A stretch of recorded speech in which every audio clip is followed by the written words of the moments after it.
This is Cowboy Shit with Tetz, Stovin and Wacey Anderson.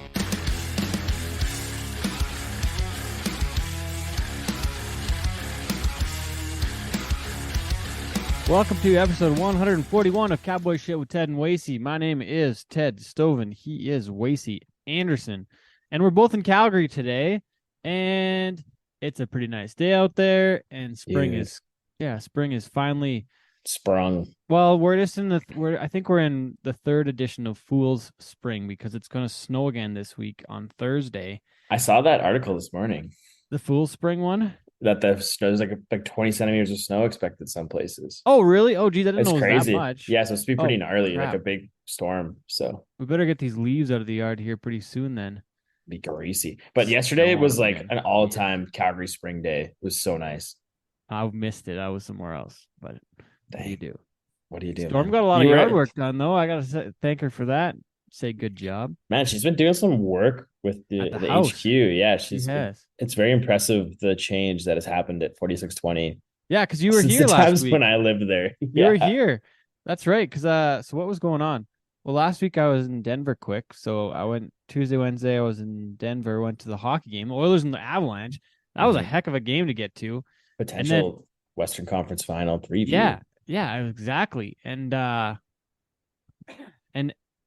Edmonton beat Colorado in overtime. But it was a hell of a game. Went down there and met up with my sales manager from Montana Silversmith, Jade Opfer, and another sales rep, Patrick Powers. Both guys you know now, two ways. But Jade kept talking about a hockey game, and he said he's a hockey fan, which surprises me because there's not many Americans that I know that are actually true hockey fans. There's a few, like Justin Felisko's working for like USA Hockey now, right? And he came from hockey originally. Felisko, former essentially beat writer from the professional bull riders. Then there's not Clay many... Handback's a fringe Washington Capitals fan. Right. And then our friend Jake Keeney, remember Jake? They're from Southbound. We met them. Jake was a Capitals fan too, I think, isn't he? Yep. But anyways, not a lot of Americans that I know that are hockey fans. Not many people that I know enough to go to a game with. But Jade was like, yeah, man, I'm a big Avs fan. And man, he's got the craziest, coolest man cave ever. Really? He had golden tea in his basement. It was awesome. Man, it was what? So much fun. Yeah, you have golden tea set up best in his basement. I wouldn't have left. I was supposed to stay there and play golden tea and drink beer all night. Yeah, we were drinking whiskey. I brought him some Crown, like the nice Crown. I thought the Northern Harvest would be the Canadian one, but the Crown Royal Reserve, like the nicer edition of Crown, is the one that's actually Canadian looks like. The other one said it was Connecticut. And I was like, what the hell is this about? But anyways, we're drinking some whiskey, playing golden tea. He's got like a whole wall dedicated to football. He's got a replica of the Lombardi Trophy in his basement. He's got a whole wall of Denver Broncos stuff. He's got his own custom nameplate there. He's got like crazy baseball memorabilia. And then he has an entire stick from the cup-winning Avalanche, all signed from when the Avs won the cup in like 96. Oh, nice. Like one of those ones. Yeah. One of those years. Didn't they win it a couple times in there? Maybe two. Yeah, they won it in that window. Yeah, they won a couple somewhere in a short in there. amount of time. Yeah. Unreal though. So cool. So yeah, great game to get to. Then I went to the Colorado Rockies game the next day. Hadn't been in one of those. Really, I've only been to like one baseball game. It was last year during Wessa. And then I came back and went to Kelowna for the weekend. And after the Stampede Tarp auction too, actually, the canvas auction for the chuck wagon races. That's a hell of a week. Yeah, and then got back last night, went to another show with Corb and Mel at was a tribute show for Ian Tyson. Really neat show to be at. I was pretty bagged by last night, still a little tired out. And then this week we go to Grand Prairie, go see the folks from Keddies, and then work rodeo in Dawson Creek. Then next week, Horse Expo. So April's a pretty full month, man. I even got to go. There's lots going on. Week. Yeah, damn, son. But yeah, last week was how was your Kelowna experience on the golf courses? Well, I'm gonna talk about Thursday. You were here at the house. What do you think of HQ since the first time you've been back? Well, that's my second time I've been back in the many weeks. We did a sales trip as well. Yeah, but that's right. As I was saying before, it's definitely a kind of a 180 from what it was. Because I saw the basement of 4620 before you even renovated any of the bedrooms down there. When you kind of had your was it what did Eric call the basement in Sun Peaks? Gen Pop, your Gen Pop basement, the kind of like the hostel Gen Pop. Have a bunch of people living, a bunch of riffraff living down there. So I've seen it from the beginning. To see what it is now is pretty impressive. So pat on the back to you, Ted, for making it happen. You're on your way to having a pretty sweet little man cave down there too. I guess it's pretty sweet, eh? That it's not as much Yeah. space as some folks, but No, it's pretty solid. but there's an opportunity for you to put some of the cool stuff you have, like your Chris Russell jersey and True. all the other fun stuff you have. So It's true. I wonder it's if a someone will let me completely do that. different place now. So if you're going to be a visitor at 4620 anytime soon, you're in for a treat. That'd be nice. Come see us. Yeah, it was good. So yeah, it was good. Kelowna was awesome. Got to golf a couple good courses. Tower Ranch I really enjoyed. Have you played there yet? No, I haven't. It's on my list. Yeah, go do it. Did you guys play Predator Ridge too? Yeah, Friday. How was it? It was awesome. Nice. Yeah, it was. I'm playing there on Thursday. Oh, you are? Right on. Yeah, you'll like it. It's a sweet spot, man. Really sweet dude. spot. It was neat. The what would you call it? So Tower Ranch was, the elevation changes were pretty solid, and it was cut kind of on the side of a hill. Kind of a western-ish feel to it. The logo was really sweet. It's like a cowboy on a horse with their TR in it. I thought that was cool, so I bought a golf towel because I thought it was so nice. Sweet. Yeah, that was a sweet spot. And then what else? But yeah, Predator was awesome, and I also played the best. I shot like an 87 at Tower, so I was pretty happy. Damn, son. Because that was my best round of the year so far. Pretty reasonable. And then yeah, Predator was pretty sweet too. Played the ridge course there. Really cool terrain. Lots up and down. What would I say? The greens though, they fucking aerated the greens, and we had an hour and a half till frost delay, so that was a little less good. I think I still shot an 89 or something. It was reasonable. Damn, not so bad. Then yesterday we played at the Bear Course at the Okanagan Golf Club right across from the airport. So they dropped me off after, and then I flew back last night and made the thing with Corb. And how was that deal? Yesterday, I almost birdied the first hole. I shot one within like 3 feet and then fucking missed the birdie putt. Damn, son. That's disappointing. I still got a par though, at least. Yeah, correct. How was the thing with Corb? I know he was talking about it last night when we saw him briefly, that it's tribute to Ian Tyson. Had some of his bandmates there singing some songs, and would have been a cool deal. Yeah, it was neat. And I'd never really said anything at the time, but it was kind of I got a little bit emotional on the one point. Like I was almost crying a little bit knowing that like Ian's gone. And he's such a huge part of Canadian music history essentially, and was a pretty major part of things. And you know, I hope that people know and remember him for some of the stuff that he did, right? One of the great tunes over the years.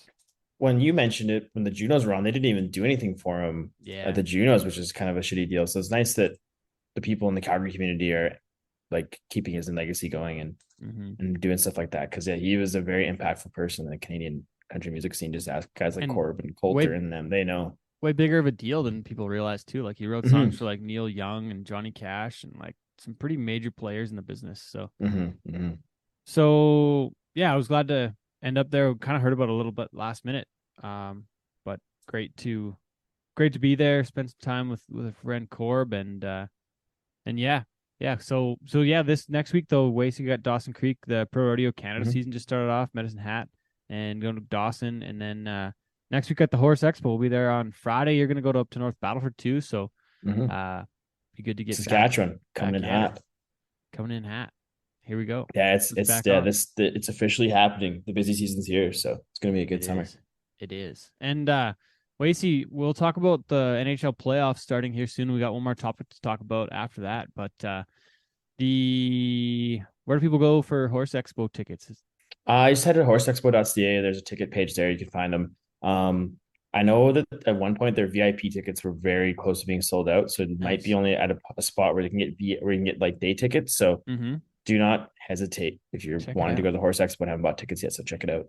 Once again, it's in Red Deer, Alberta, Westerner Park, April 28th to 30th.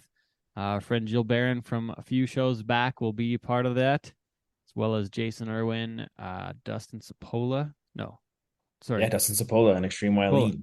Yeah, it's gonna be a heck of a show. So we'll see you there. But this show. Thanks to Nick Tetz for joining us. Enjoy the show with the 2022 PBR Canada champion. We'll be back after this. We're heading to the Horse Expo in Red Deer from April 28th to 30th, and we have a special promo code to get you there. Visit horseexpo.ca and enter promo code CS20 to save $20 off of your Horse Expo tickets. Watch the Trainer Showdown at the Cowboy Shit Round Pen, check out the clinics, presentation lounges, and so much more. Plus, we're even hosting a live podcast from there, so come on by and say hi. Visit horseexpo.ca for details, and don't forget promo code CS20 for $20 off.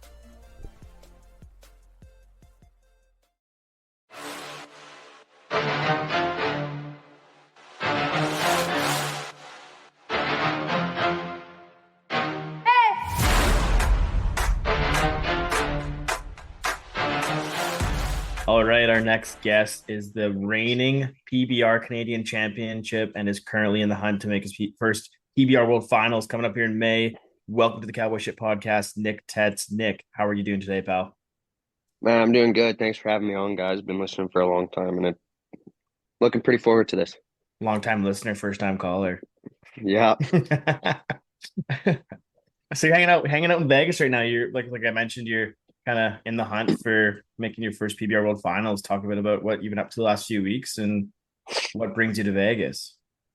Yeah, so my dad has a buddy that's got a place down here, so just kind of works out. I could get it was closer than driving to Texas and going staying with Griffin or a couple of the other boys from down there, but just kind of gets me down here, and I'm just paying for domestic flights really at this point, so it's not too bad. And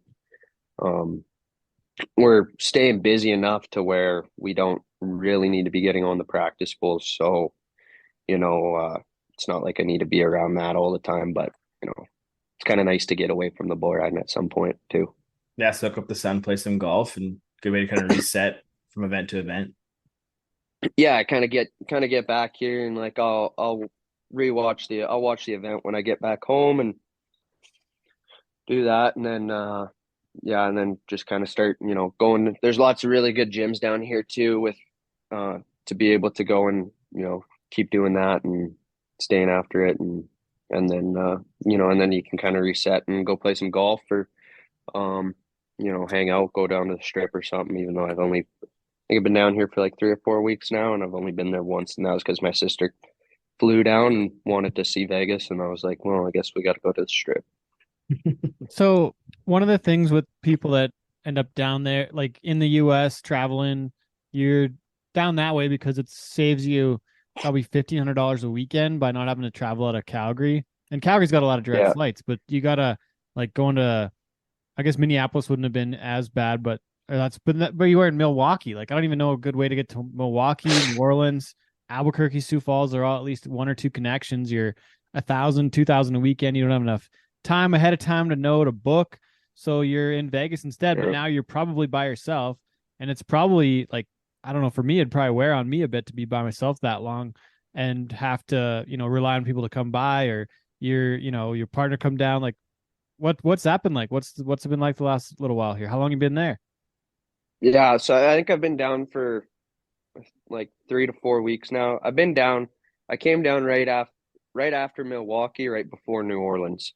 So it'd be about 3 weeks now that I've been down here. But even before then, the way that I was flying, that I figured out the cheapest way to fly was I'd book a flight out of Edmonton on Swoop or Flair or whatever, and it would be like $200. And then, and I'd book a flight directly to Vegas, and then I would book another flight from Vegas to wherever I had to go. And it came out to be, it was like $600 or $700 instead of like 15 to 2,000 to get to that place. So that was kind of how I was doing it before. So now just being down here, it just takes out that other flight now. So, but it's not too bad. We got a lot of, mom and dad have a lot of friends and stuff that have some companies down here, and they have a place down here too. So for Easter, I went over there for Easter brunch and just hung out with them and watched the Masters and whatnot. So, I'm not completely alone, but, it'd be nice to definitely be nice to have Maddie down here, but you know, she's got her horses and everything like that she has to take care of back home. So yeah. So it's not easy, and it's definitely like it's a trade-off. You can live normally at home and be around your friends and family and your girlfriend, but then you got to go when you're down that way. It saves you quite a bit of money. So you're making, because you won 15,000 in about 3 weeks there between Lethbridge and New Orleans. 12th place finish in Albuquerque, only made $700. That's a little tough for what it costs you to get there, and you're riding the ranked bulls all the time. But I mean, had a pretty solid start to the season, but I mean, you spend 2,000 a week on flights, you're not making no money. Yeah, like going down to the velocities there for the first little bit, it was kind of getting tough actually, and both I was rooming with Griffin at the time, and we were both kind of going through a bit of a tough time. We were both going through the same thing too. I was coming off of being the Canadian champion and going down there and trying to represent. I felt like I was representing all of the boys from Canada, and I wanted to show that we ride good and everything like that, and put a little bit too much pressure on myself. And Griffin was kind of going through the same thing in the sense where he was going through, he was the season leader for the velocities last year, and at the first couple of events, we both didn't really do any good, and then you get the money, the credit card bill starts racking up on top of that, and money starts going out pretty quick, and you're not really recuperating it. But that's just something that you got to deal with when you're doing this for a living. So you can't really be too concerned about it. You just got to not really worry about the financial aspect of it and just go out and just worry about riding bulls and having fun. And the other side of it is you're competing against the best in the world. It's not as I'm not saying it's easier to win in Canada, but it's not as easy to win down that way. You go to Portland, Denver, Reno, Palm Springs, Cedar Park, and looks like you won $1,080 throughout those like 5 or 6 events over a 6-week span. Got Red Deer in there, you got to come home for. But like, yeah, that's tough on a guy. And then so what changed going into Lethbridge and then coming out of there, going to Milwaukee, New Orleans to have that kind of big stretch to win 15,000 kind of in that span? Yeah, I'd say probably the biggest thing that kind of changed there was, well, one, Lethbridge has always been somewhere that I've always done good. I feel comfortable there. Especially coming back up from the States and everything like that. The bulls down here they're different in the sense like they got a little bit more, they got a bit more tricks to them. They kind of got a little bit more of a step ahead, or they're a little bit faster, but they don't have the power that our bulls have back home. So that was kind of the biggest thing. And then once I kind of realized that, I was actually at Reno, and I was talking to LJ Jenkins. We were out at the bar having a couple of drinks with him and a couple of other guys, and I was just kind of picking his brain, and he said that he always really liked getting on those really little bulls because there's no power to them. They're just fast for the most part. And as soon as I kind of changed my thinking about little bulls like that, because, back home you get on a little bull and you're kind of pissed off about it. But, as soon as I kind of changed my thinking as to, little bulls, well, this is a good one. Like, he has no power. So, there are really, all you got to do is just kind of hunker down and just track them and everything like that. And then that's kind of when everything kind of clicked for me and for this year. And then, and then getting into the UTBs, it's just the locker room is completely different. The locker room is similar to the locker room in Canada it's comfortable. Everybody's friends. Everybody wants everybody to do good. The velocities, I would say are harder almost than, being on the UTB or being back home in Canada, just because there's 10 guys there that can win the event, and then there's 10 guys there that will ride one, but they're always going to be a velocity guy. They'll never really take that next step. They're just not committed to it. And then you have 10 guys who really shouldn't even be there, which is through no fault of their own, but that's just that's one thing that I noticed coming down here is you'll have guys back home and they're like, no, I'm not ready for PBRs yet. I'm not ready. I'm not ready. And then, and then they'll come and, they're definitely ready, but you have some people there who don't know how to hang their bull rope or set their bull rope, and they don't know how. Some guys don't know how to take their wrap even at some of them. Like, it's kind of crazy to think that you're at the second highest level of bull riding, and you got guys like that at those events. But and then you get into the UTV, and it's like you're where you want to be. You're around all the guys you want to be. You're around all the guys who all they do is ride bulls for a living. They don't have, another 9 to 5 that they come back home for and go and do during the week kind of thing too. So,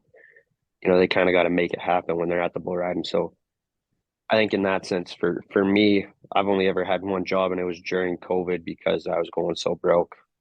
And I think that's what kind of helps me down there, and it makes it a little bit easier. Is just the locker room. Everybody's just wants everyone to do good, and everybody's buddies. It doesn't matter who you're with or who you are. Go ahead. So what Ted. was your job during COVID? What'd you have to do? I was working at Arctic Spas in Breton. Really? Building Random? hot tubs. Yeah, I was doing fiberglass.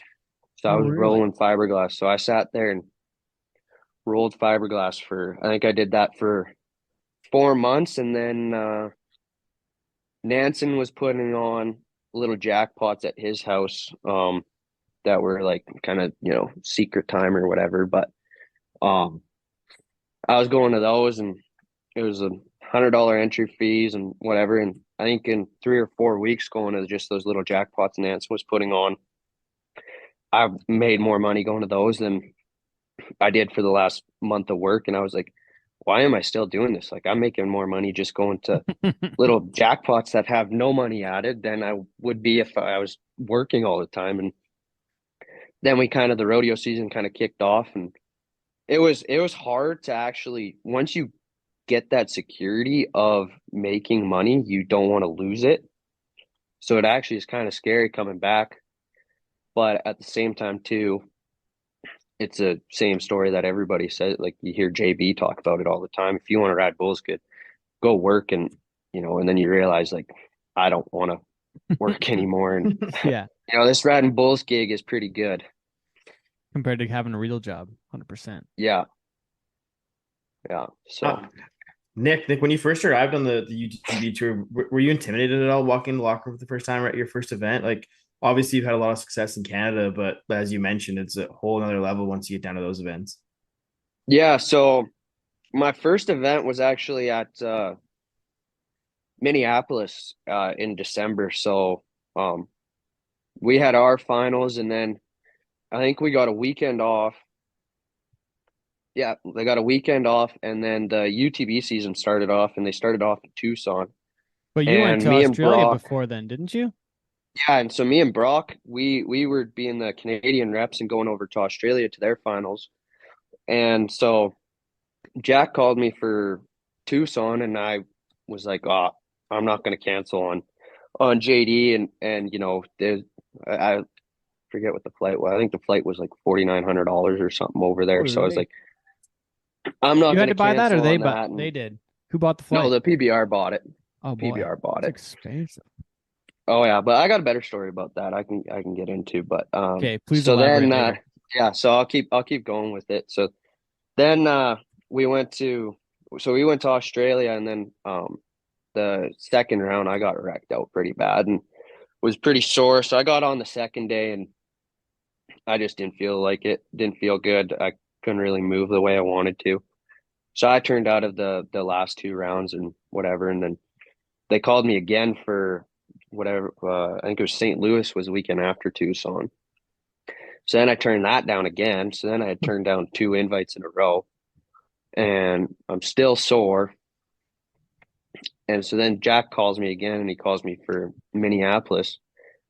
And I remember I was like, man, I'm probably going to get the call. I'm like, I got to go. I was like, I can't turn this opportunity down 3 times in a row. So I went to Minneapolis, and that was really cool.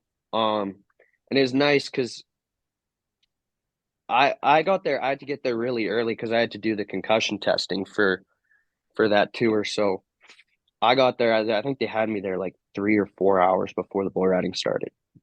So I just dropped my bag off in the locker room, went and did my concussion testing, and I came back and I had Dalen on the one side of me, which was nice because I know Dalen because he's come up to Canada so much. So that was really nice. And then on the other side of me, I had Cooper Davis. So I had two world champions that put their bags right next to mine, and I was sandwiched in the middle of them. And I didn't feel out of place in the locker room at all. It felt like that's where I was supposed to be. And, I was just kind of banged up from Australia, and I didn't, as bad as it sounds, I didn't want to be there at that time just because we had such a busy schedule in Canada that at that point I just wanted to take a month off and just rest, recuperate, take a week off, did not have to really do any workouts or anything like that. Just kind of chill. And, so I think that was part of the reason as to why Minneapolis didn't go bad. But getting back to the Australia, Teddy, so I'm banged up and sore and I couldn't sit in a chair for very long. I got my back stepped on and put a couple of ribs out, and I had a giant welt on my forehead from getting whipped down. And I was looking at it when I went to go check into my flight, and the first class tickets to upgrade to first class was like $2,200 or something like that.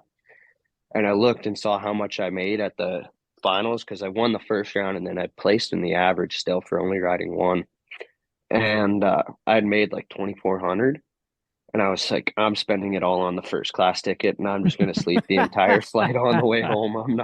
I don't even care at this point. I'm like, and I also had made a bunch of money at the PBR Canada final, so I wasn't super concerned about it. But I was like, I have to make a little bit of money here, and at least to cover that before. So it worked out. But yeah, did you make your money on the drinks getting the upgrade? Yeah. No, actually I slept most of the time. Like I think they woke me up to feed me, and that was about it.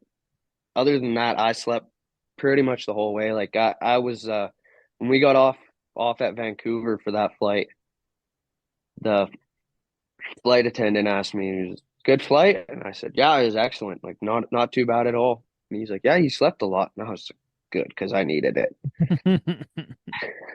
Didn't you guys see my parents at the airport in Vancouver? I remember Brock saw my mom and dad there at one point. Yeah, I think we did. Yeah, I think we did. That's random. Yeah, I remember. Yeah. Actually, now that you say that, I do actually remember that. Yeah, because I got a text. My parents were on the way home from Vegas. There's an NFR visiting, and then I get a text. They saw Brock you and Brock at the airport. So it's funny, small world. That's funny. Yeah, you almost always are going to run into somebody. It seems like.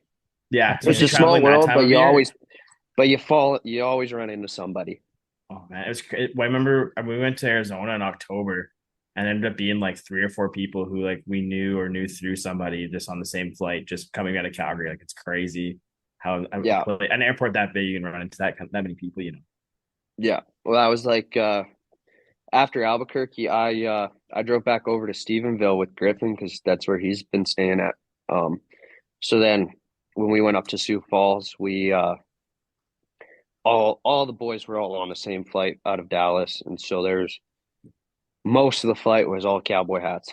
You had some judges, you had some people who worked for the PBR, and then you had most of the bull riders that were from the Texas area. We were all on that flight. None of us were sitting next to each other, but that's probably for the better for the poor flight crew. Probably, yeah. Yeah, that would have been a bad. Nick, I want to go back to the beginning of your career. I know you kind of had a different path than most guys to get to where you're at. Like growing up, you're right in Calgary, and we're talking kind of off screen. You're a multi-sport athlete. So talk a bit about like how you got your start and how that's led you to where you are today.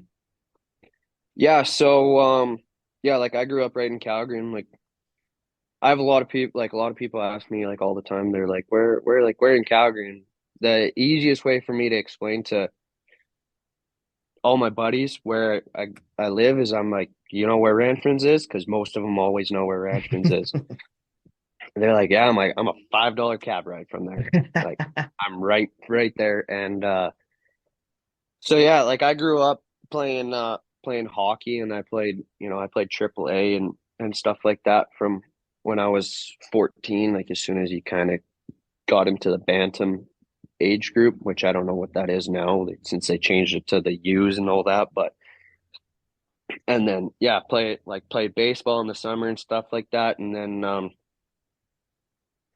the one year my dad came and asked me if I wanted to go out to the Ashbacker Ranch, because we're really good friends with the Ashbackers, and like Dwayne and Judy are actually my godparents too. So the one day Dad came home from work and said like, oh, do you want to go and spend a couple weeks out at Dwayne's? And so I said, yeah, sure. So I went out there, and that's when I think I was 11 or 12 at that time. And so then, that's when I learned how to drive too, because that's when you got to learn how to drive out there. And I think his other two kids, I think they were kind of busy doing other stuff, and Cole was kind of starting to rodeo too. So he kind of needed a hand down there. So yeah, so I went out there for 2 weeks, and then Dad came to pick me up, and he said, Nick, you want to get on a steer? And when it came time to say it, I was actually didn't want to, but I was too scared to say no to my dad. So I just said yeah. And Dwayne's always was a really good teacher for the steer riding and everything like that. And you know, being you know an athlete, or somebody who's always played sports, I was one of the things all of my coaches always said about me was that I was really coachable. I picked up on things quickly, and I think that kind of helped with my later start into the steer riding. And yeah, I got on my first steer, and it was kind of like everything just kind of clicked. Like I sat up, I stuck my chest out, I turned my toes out, everything like that. Like I wasn't the best, but I was better than a lot of people who were starting, who when they get on their first one. I did the basics better than most people would do on their first one. And so yeah, so I got on that one, and then that kind of got the itch, and then from there it was just kind of every summer I'd get on a couple more every now and then. And I think I was 13. I entered the Arrowwood Rodeo as a local, and then the year after that was my last year of steer riding. And come that point, I was leading the CPRA and in the boys steer riding at that point. That was kind of after Pinoca and all the big ones, and so I owe a lot to the Ashbacker family. And last year I was going through a really tough time. I was having trouble bucking off bulls, and it was during bull busting actually. And I was gonna go out to Dwayne's and go get on practice bulls on the Thursday morning, and then come back and come get on at the bull riding that night. And I called Dwayne, and we probably sat there and talked for about an hour, and kind of got some stuff figured out. And then I went out the next day and rode both my bulls and finished second, and then went out the next day, and then I ended up winning the last day of bull busting. And it's just, he just knows what to say. He's been through it all and everything like that, and he knows how to coach young kids and everything like that. And yeah, they're a great family, and I couldn't do enough to thank them for what they've done for me. Two quick questions here. What did you get figured out, and what is your family's connection to the Ashbackers? So basically, like, I was just kind of struggling, and I just wanted to get on practice bulls, and we kind of sat there and we kind of talked, and he just kind of told me, he's like, I don't know why you want to get on practice bulls right now. Like, you're at the busiest time of the year. Like, said it doesn't really make sense to do it, but if that's what you want to do, if that's what you think is going to trick your mind to do. But he said, do you know what you got tomorrow? And I said, yeah, I got this little gray bull of Jim Thompson's. And he's like, have you seen him before? I said, yeah, I've been on him at the practice pen. And he's like, okay, well, it's a practice bull then. Like, you've been on him in the practice pen, you've been on him at gyms, so why do you want to come get on bulls here? And I was just like, okay. And then, you know, that one went good. And also too, another big help at that point last year was Aaron Roy. He came up. I was getting beat out of the chute bad on everything, and Aaron came up, and we kind of changed a little bit and in the chute. Instead of, I used to always just nod from the flank and jump them, and Aaron came up and told me, he said, quit doing that because it's getting you beat out because the gate guys aren't quick enough here. So yeah, kind of between those two and you know, just kind of listening to Dwayne kind of more or less just boost my confidence and everything like that, because I know he's someone who he's never going to tell you you're good just to help boost your confidence. If he's going to say something, he means it. And you know, sometimes you call your mom or call your dad or something, or your girlfriend, they tell you, but you're like, well, you have to. You know, he didn't have to say any of that stuff. He said it, and you know, I knew he meant it, and I really respect what he has to say. And when he talks, you know, I always listen and everything like that. So yeah. And then the relation to the Ashbackers. So I think my mom actually used to go out with Dwayne a long time ago. I'm not sure to the extent or anything like that, but I know that I think mom worked at a physio clinic or something like that, and that's how they met. I'm not sure how they met. No, mom was working at the Stampede. She was working at Calgary. She was one of the volunteers at Stampede, and Dwayne always, if you ever met Dwayne, Dwayne loves to just sit and visit all the time. You know, if you're ever bored driving, just give him a call, because you can sit there and you can talk for hours on hours on hours with them. And so, you know, he just kind of started striking up a conversation with them. And then I think him and mom went on a couple of dates or something like that. And, you know, things didn't work out or something like that, but they always stayed really close friends. And then, you know, my dad, he kind of grew up doing the same thing.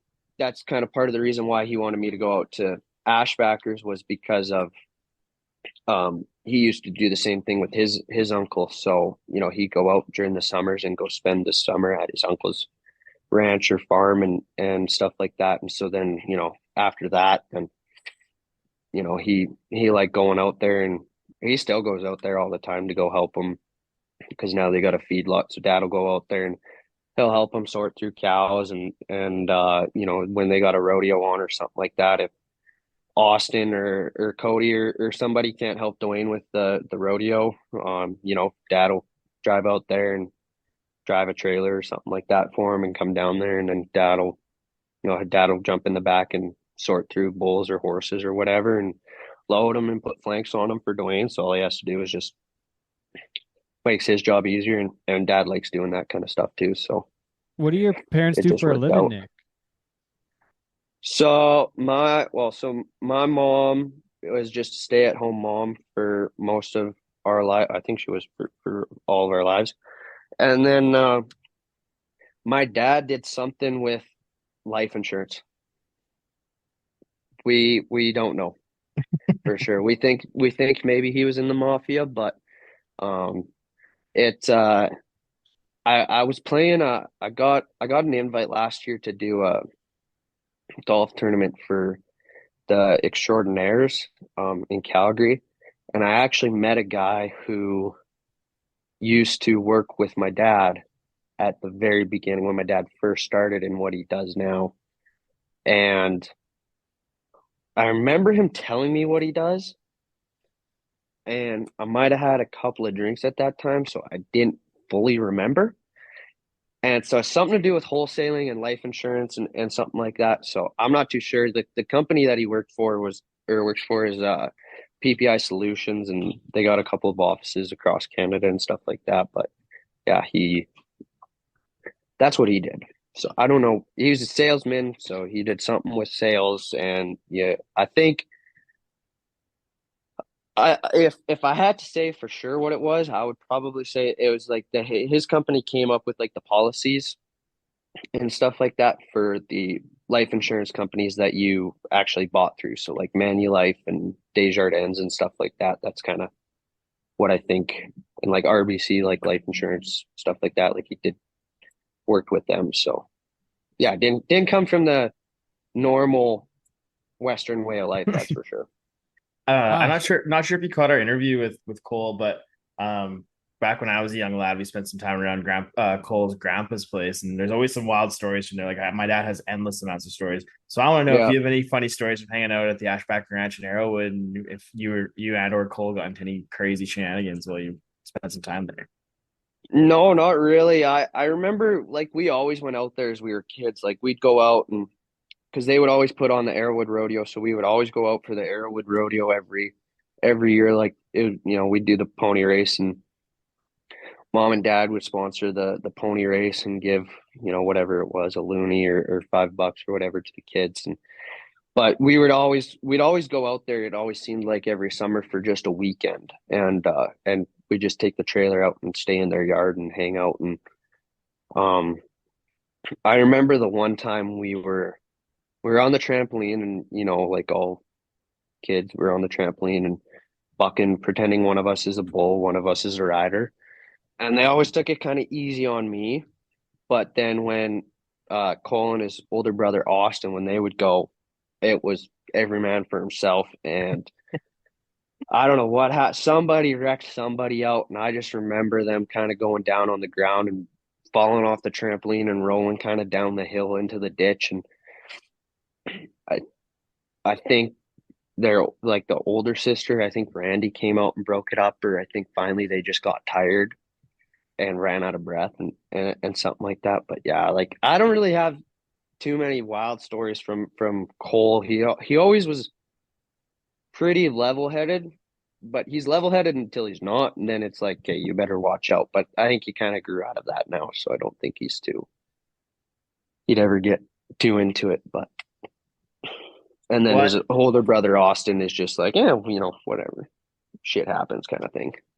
Well, you mentioned earlier that when your dad first asked you if you wanted to ride a steer, you were too scared to tell him no. So what was the aftermath of that? Like, did you get on a few and were like, damn, this is something I want to pursue? Or was it you kind of still had that little bit of fear in the back of your mind? No, I always have that little bit of fear. So I went and got on that first one, and then I think after that first one, I went to one or two little rodeos that Dwayne put on. I think I might have went to like a couple of night rodeos. Just getting on those beef cows and stuff. And then the next year I went to 5 or 6 Chinook rodeos, and we only ever went to Ashbacker rodeos because they'd rig the draw for me. So it wasn't bad, but they put, and he would always like the riding on stone was always a big one that they would do. And it was a really cool rodeo that you could get to go to. And they would always have, it was a busy rodeo weekend for amateur rodeoing. And there was always nobody would enter the Sunday, but everybody would enter the Monday. So there was like 5 kids up on the Sunday, and there was 10 or 11 up on the Sunday or on the Monday. So I entered the Sunday, got the Sunday. So then they're kind of looking and they're trying to figure out what cows are going to put in the draw. And so then they throw in 4 runners or really nice ones, like nothing that's going to really hurt me. And then they put in one good one just so it didn't look obvious. And they just kept their fingers crossed that that's not the one that I got. And it worked out. But I remember that at that rodeo, I got on this cow, and at that time I didn't know how to do anything. I didn't know how to hang my bull rope. I didn't even know how to tie it on the fence. like Cole taught everything, like didn't know how to do anything. And looking back on it, I'm sure there's probably a couple kids like, oh my God, this kid's gonna die. And which if I was one of those kids, I probably would have thought the same thing. And I remember sitting there and Cole had hung my bull rope for me and it was all set and everything like that. And I remember sitting there and I was probably about this close to asking him, like, Cole, am I gonna die? Just like I was just so nervous. I was like, I don't want to die. I don't want to die. I'm like, yeah. And this thing just kind of scoots out and just high lopes across the pen and in air or in writing on stone and stayed on. And I think I got my first check. I got it. Mom's got it framed somewhere. It's my first check. It was for like $68. And then she's got a picture of me riding, and it's this thing. This thing couldn't jump over a pop can if you put it out in front. Like it'd trip and fall over it. But yeah, so that was, and then kind of after that is I kind of started to get a little bit more of that kind of dog in me, and you kind of don't really care. And that was kind of when I started to get to be around the other steer riders that were my age and hang around them and kind of get a little bit more accepted by them, I guess. Well, then at what point did you decide you wanted to pursue like bull riding and rodeo and make it a full-time gig, what you're doing now? I would say so the year I was 14 and we went and did pro rodeo and in the steer riding. I'd say it was kind of during that summer is kind of when I realized that that's kind of what I wanted to do. And then throughout that winter, I got held back. I got held back in age group in school because of my late birthday, and so I was playing minor midget for hockey, and so it was actually when we were at the CFR for the steer riding, and this was when it was still in Rexall. My hockey team was in Edmonton that weekend for 2 games that we had, and I remember the Sunday I had to go and play this game at 1:00 in the afternoon or whatever, and I was telling Mom and Dad, I'm like, this is the last year I'm done playing Royals. I don't want to play hockey anymore. I'm over it. Like, I don't like hockey anymore. I just want to rodeo. And Mom and Dad are like, okay, well, you got to finish out the season. Like, you can't quit. We don't raise quitters. So you got to finish the season out whether you like it or not. And so I kind of finished the season out, and I ended up having not a bad time for the rest of the year. As soon as that rodeo kind of got done, I got my mind off of it. But I always woke up in the morning craving rodeo more than hockey. And, that was kind of something that I always realized is during hockey season, I always thought about bull riding. But during bull riding, I had never really thought about hockey unless people would bring it up. And so after that, that was kind of the tipping point, I think, is when I was 14, 15. But I also went to a private school for hockey. And so I was on the ice 3 days a week at school. And then I was also on the ice 6 days a week for Royals. So, 9 times a week, hockey. I'm on the ice. And, I think any kid besides, the kids who just crave it that much. But yeah, I just kind of got a little bit hockeyed out and just kind of the bull riding bug never really went away, but the hockey one kind of did. So with the hockey side of things, I got something here quick ways. Just I just got to talk about some of the like major hockey guys you played against. And like I was looking at something, I don't know if you're in the same league as like Peyton Krebs or what was the story there, but there was some like pretty decent hockey guys you must have played against, and you got a couple pretty decent seasons there. Got a few points as a D-man. You shoot right or left. I don't know much about it. Yeah, I was stay-at-home defenseman that was tiny. So, but kind of like the last couple of years, I had a really good hockey coach for my last 2 years of midget, and he kind of let me do a little bit more offense and stuff like that. But I never was one to be jumping up into the play or anything like that. But Yeah, my last year midget, so I would have been 16, 17, was the year that Peyton Krebs was playing his first year midget. So he was like 14, 15. And yeah, so we were playing in the max midget, the one game as a quarterfinals. We were playing in the quarterfinals, and we were playing the UFA Bisons or whatever, and they were always good because they had so much, like they took from so much area around Calgary. Like basically, if you lived around Calgary, that was where you went and played. And so they got to take from so many different places, and so they were always really good. And yeah, I remember we were playing, and we the coach comes up to us, and it's halfway through the first period, and Peyton Krebs has danced around almost every single defenseman on our team, and our goalie was like playing amazing and keeping it tight for us. And so then he finally comes up, and he's like, "All right," he said, "when Krebs is on the ice, you guys are on the ice." And then he was saying this to me and my defenseman, who was he was on the left side, I was on the right side. And he said, you guys play against him. And I'm like, man, are you serious? Like this kid's drafted to the WHL. Like, you think I'm going to stop him? He played for the Kootenay Ice later that year. Yeah. Because he got 6 games. Yeah. there. And was like, yeah. And like, I think he did pretty good. Like, I think he got a couple of goals and like a couple of assists. Yeah. Yeah.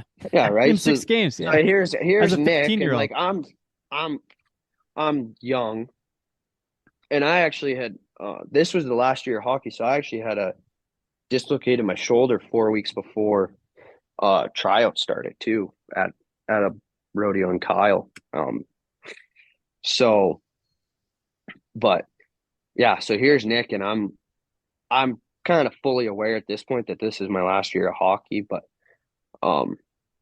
yeah, I was just like, I was sitting there, I'm like, man, this is gonna be a cool story to be able to tell my kids, but I'm like, at the same time too, it wasn't very fun having to try to defend against him, and so it was like the keep it simple, stupid mentality. Like, just keep him to the outside, let him take shots. If he scores from the boards, like, who cares? Like, that's the goalie's fault. Just don't let him put the puck in between your legs and fall down when he skates around you. So I think he might have danced around me once, but I didn't fall over. So at least I got that. But I think we kept him pretty even on the score sheet. He might have had a couple of points, but yeah, I think we lost that game like 2-1 or whatever to go. We were the only Calgary team that advanced to the playoff round in the max that year. So that was kind of cool, but yeah.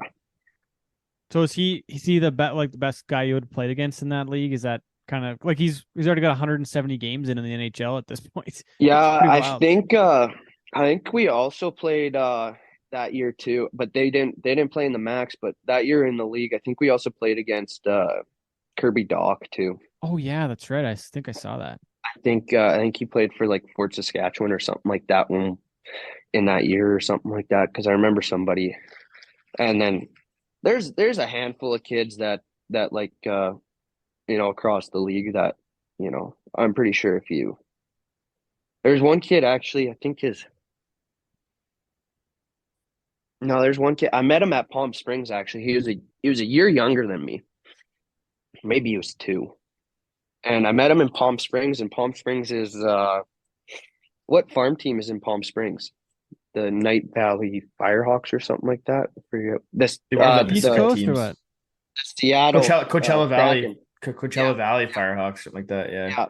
So the Seattle Kraken, Firebirds, their farm team plays out of Palm Springs, and so they got this nice, like, the arena was packed, but it was a nice arena and everything like that. And there's 2 kids there that were from Calgary that are playing on that team that they seen I was from Calgary. And the one kid he was 2 years younger than me and played Royals and everything like that. So that was kind of cool. I got to meet them and take a picture with them and everything. So that was kind of cool. And I'm like, man, you boys better make it to the NHL here, because I'm trying to make it to the NHL board, and then that would be cool. We got a couple kids from Calgary. So, but yeah, like a bunch of kids who went on and played in like the Dub, and a bunch of kids play like Div 1 and I have one kid that I played with. He plays for UND in North Dakota, like, arguably the best hockey school of all time, kind of thing. So that's it's kind of cool when you look back on it and think about who all you played against, and and the boys that you played with, and what they're all up to now too. I guess two things that's starting off, like being a Calgary kid and kind of growing up in the city and whatever. And did you ever come across Connor Hamilton and like kind of follow what he was doing? Like, because he kind of has a similar like start, like coming from a hockey family essentially, Yeah, and moving into rodeo and having some pretty good success on. Like, would he have been an inspiration to you, or have you guys become buddies at all? Or a little bit. I'm not too sure from what I know, it seems like he's just kind of fly fishing right now. yeah, he's pretty hurt. I think he had some trouble with his hips or something. And it's not rodeoing as much anymore. But he's rode at Calgary and made the CFR. Yeah. So no, he was cool. Same with like Stemo too. He was from Calgary too. He's kind of same as Connor. But I actually met Connor when he won the novice at Calgary. And then it was like as soon as he won the novice at Calgary, that was when he got the calls from like the schools and stuff to go down south and go play. And then I think like my rookie year or maybe in 2019, I got to know him a little bit better. And then we actually kind of talked about that and spent some time hanging out and talking about, growing up in Calgary, playing hockey and everything. And then I seen, I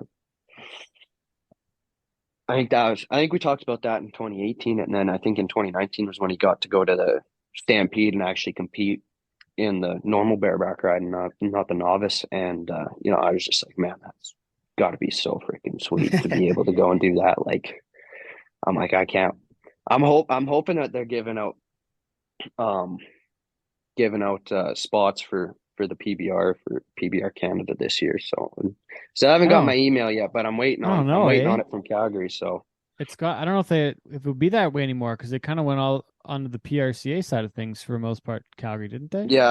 Yeah, but I know that they still do the invites for the top 4 in the CPRA standings or whatnot. So, and then I hope you still get in there, Nick. That'd be a great story. It'd be good PR for them to have a Calgary guy too, but so want to do that or not, hopefully. I don't know. I was thinking maybe, last year I entered it. I was hoping, I was like, maybe they'll see it. Maybe they'll let me in, and then they didn't. I wonder. Like, darn, but well, just make it. You just got to be so good that they just can't ignore you, and then they got in. It's true. Kind of thing, It's true.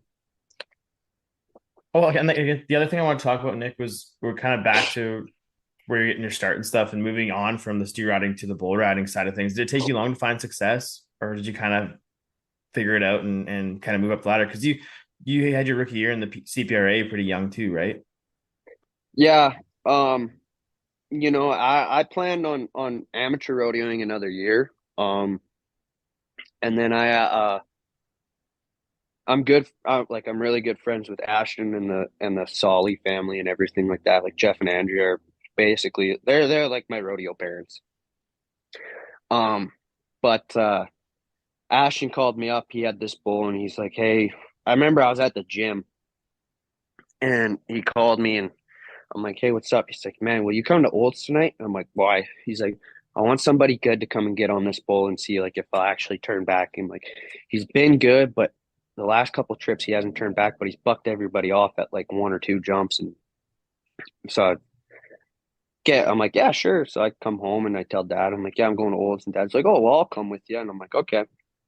So we went there, and then I think Brock ended up getting on that bull there instead. And I got on 2 or 3 other ones. And Tanner Gerlitz was the bull riding director at that time. And he came up to me and he said, did you buy your permit? And I was like, no, I'm just going to amateur rodeo another year. And he's like, don't bother, just buy your permit and go and do that. And I'm like, you think? And he's like, yeah, swear to God. He said, I told Cody Floyd this last year, but you'll make the CFR. You just got to buy your permit. Just buy your permit. And he's like, I guarantee you, you'll be at CFR next year or this winter. I was like, okay.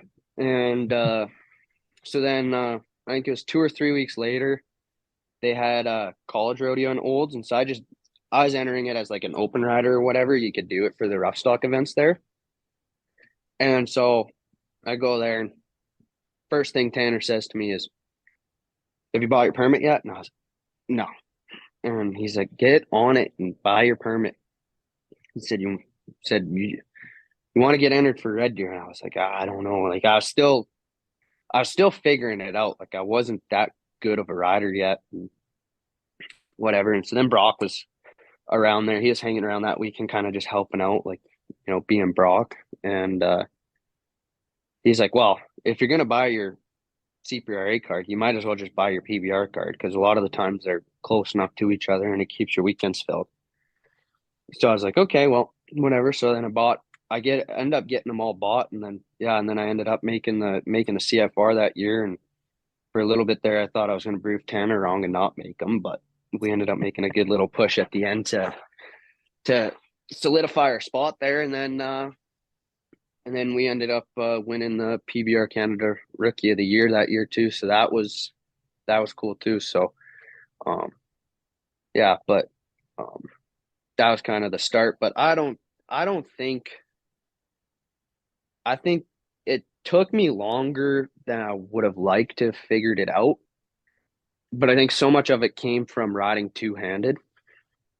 Um, and like I know like lots of people, like Dakota's done really good with the two hands, and he might recommend it, but in my mind, riding two hands doesn't really build you to be a good bull rider. It builds you to be a good steer rider. And I think if I were to ever have a kid that wanted to do it, I'd kind of have a sit down talk with them and be like, "All right, well, what do you want to be? Do you want to be a steer rider, or do you want to be a bull rider?" And if they're like, "Well, bull rider," I'll be like, "Okay, well then what we're doing is we're going to buy a bunch of rope and steers, and you're just going to get on these rope and steers, and you're going to learn how to push and set your hips and everything like that, and ride a jump kick, rather than, all right, okay, well, you're going to go and ride steers and with two hands down, and you can just clamp down and really, you can out muscle them more or less." And there's a couple of kids that I've seen over the last couple of years, now that I'm older and I can look at it and I can see them struggling from that, with the going from riding two hands and being able to out muscle the cows, and then and then getting to the bulls, and you just can't. You try to hunker down and really start lifting on that rope and leaning over the one way. And I think it's good. I like, when you're little, like if you're like 11, 12 and you're just kind of little, I think it's fine. But I think as soon as, you kind of realize like, I want to be a bull rider, I think moving to one hand is a better way to go. And, and not worrying about chasing titles in the steer riding, because, in my mind, the steer riding title doesn't really mean that much to bull riding. It's just something that it's cool to be able to accomplish it at a young age. And it's cool when you're 14 to be able to be a Canadian champion. But in my mind, it doesn't set you up that great for the rest of your career. I think the way that, like, now that I've kind of moved up to around Shea, Jesse Torkelson comes over to Shea's and he'll buck his rope and steers there. And his kids are doing it right. Like they ride better than me. And they're like 12, 13. Like they know, they got the basics down and everything like that. Like I just wish I would have almost had that instead of, doing it the way that I did it. But at the time I was planning on being a bronc rider, not a bull rider. But Really? That was your first intention? yeah, when I actually got my first pair of shaps made when I was in the steer riding, I got them so that they were thicker so that I could ride broncs. And then Really? I started watching the novice bronc riding and watching those horses, and Then you got terrified. it looked terrifying. And I seen how much higher up you fell from when you did get bucked off. And I'm like, you know what? At least in the bull riding, if you get hung up, they're just stepping on your feet and your legs, and then your hand comes out. Yeah. In the bronc riding, if you're getting hung up, there's nothing you can do. You're just hoping that eventually your foot comes out. And Yeah. So it was kind of, Yeah. that was a big selling factor, is to not be a bronc rider, is I just didn't want to Oh get my boy. head stepped on. Oh boy. That's that could be a lot different path, Nick, being a being a bronc rider. But I mean, it's turned out pretty well though. Like I guess going back to wait, do you have something else before I jump into this other one? No, you go ahead, man. I was gonna say like last year, well, you talk about the chat you had with Dwayne Ashbacker, then you go and win well, you're second the one day, then win the event the next day, then you got on a little bit of a tear because you go and win Snyder's event, then you go to Picture Butte, it looks like. Didn't win any money there, but Kinsella you win. Maybe don't stay on your re-entry bowl. Kelowna, don't win no money, but then you win again in Czar, and then you're third in Manor. Then you go back and kind of August is only, or well, you got Battleford and Staveley, only two events. Bowden, but then you go and win the two events in Lethbridge, sets you up for the fall run. Second in Medicine Hat, eighth in Saskatoon, going to the finals with a chance. I think you went in what, like fifth or something, or where'd you go in at? I went in second. Second. Okay, so go in second, but finish fifth in the Dakota finals. Dakota overtook me in Saskatoon. I was leading it going into Saskatoon, Yeah. and Okay. that was the first time. Well, it wasn't the first time, but it was the first time that I got on Langham Kid when he got big. I got on him when he was a 3-year-old at Tanner Burns' house, and I was 85 on him. And then that was the first time I got on him when he was big, and I was kind of. It seemed like I was beating myself around the corner on everything, coming down the last little stretch there at Medicine Hat and Saskatoon. So going into the finals, I was just trying to be a little bit. I also had a terrible CFR. I fell off everything. Throughout my career, I've consistently gotten worse at CFR. Oh My no. first year, I rode 2. My second year, I rode 1. And last year, I rode nothing. I got skunked at CFR. I didn't win a Why? dime. Why do you think that is? I'm not sure. I think the my first year, I started off with riding 1. I was like 70 something points. The other thing too is it's a little bit of a drawing contest too. From what I've noticed, it seems like there's always 2 or 3 in each pen that like you just want to draw around, and it's not necessarily you want to draw around them. It's just like those are the better ones in the pen, or they're a little trickier. They got a trick to them, and it seemed like I drew those ones every round this past time at CFR, and then my second year at CFR, which was 2021, I got knocked out in Marwayne there real bad, and then I ended up getting mono, um, and so I had to sit out. I sat out for like 7 weeks. I couldn't get on a bull. Couldn't really. Well, they started letting me work out, but that's because I went to a different doctor, and he's like, "Yeah, you're fine. Just don't get hit in the stomach, because your spleen will burst." I was like, "Okay."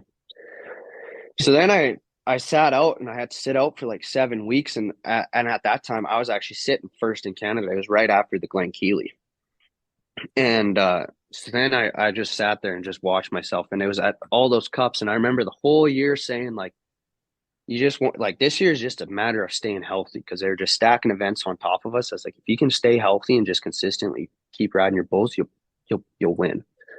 And that's kind of what I was doing. And then when you're coming into those cup events, and I was feeling really good. I just won first and second at the Glen Keely.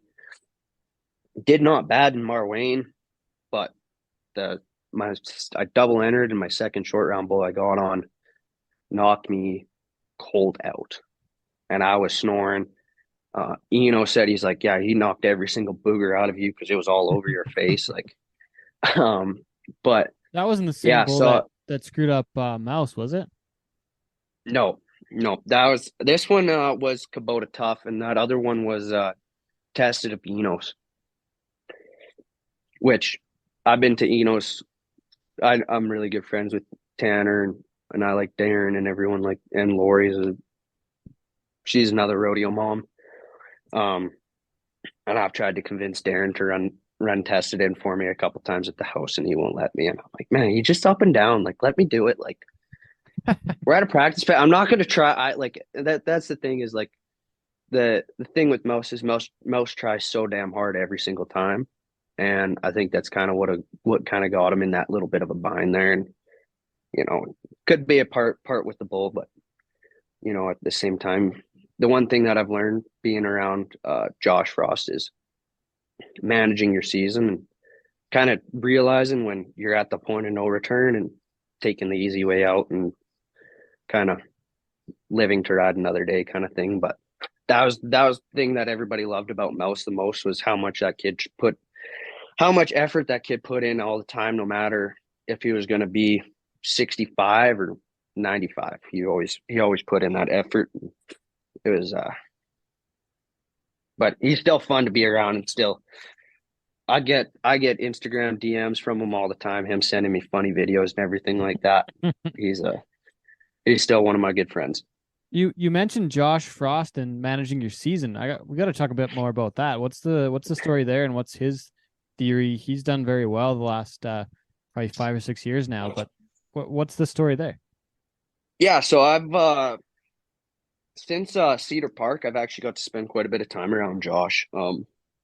So, and he's super nice, super friendly, really easy to talk to. And yeah, that's kind of the one thing that I guess going to pro rodeos and stuff like that, you kind of, there's bulls you turn out that you just don't go get on. And then there's other times you'll be sitting there and, it's either you hang off the side of one for 4 seconds and try to get the whistle and then get stomped on and wrecked out and everything like that. And the thing that he's kind of said is, like you kind of know when you hit that point of no return where you're not getting back to the center, and when something's coming. And he's like, it's just kind of realizing that and knowing that there's still another bull you got to get on eventually. And a lot of the times it's not necessarily a matter of who rides the most bulls, it's who rides consistently enough and who can stay healthy throughout the entire season. So that's kind of one thing too that you kind of got to realize. And I don't know, like I think at the same time, there's points where it's like you're not getting back to the middle on something, and then there's times when you just got to grit your teeth and bear down. Do you think that might be why a guy like Josh Frost hasn't been a world champion though?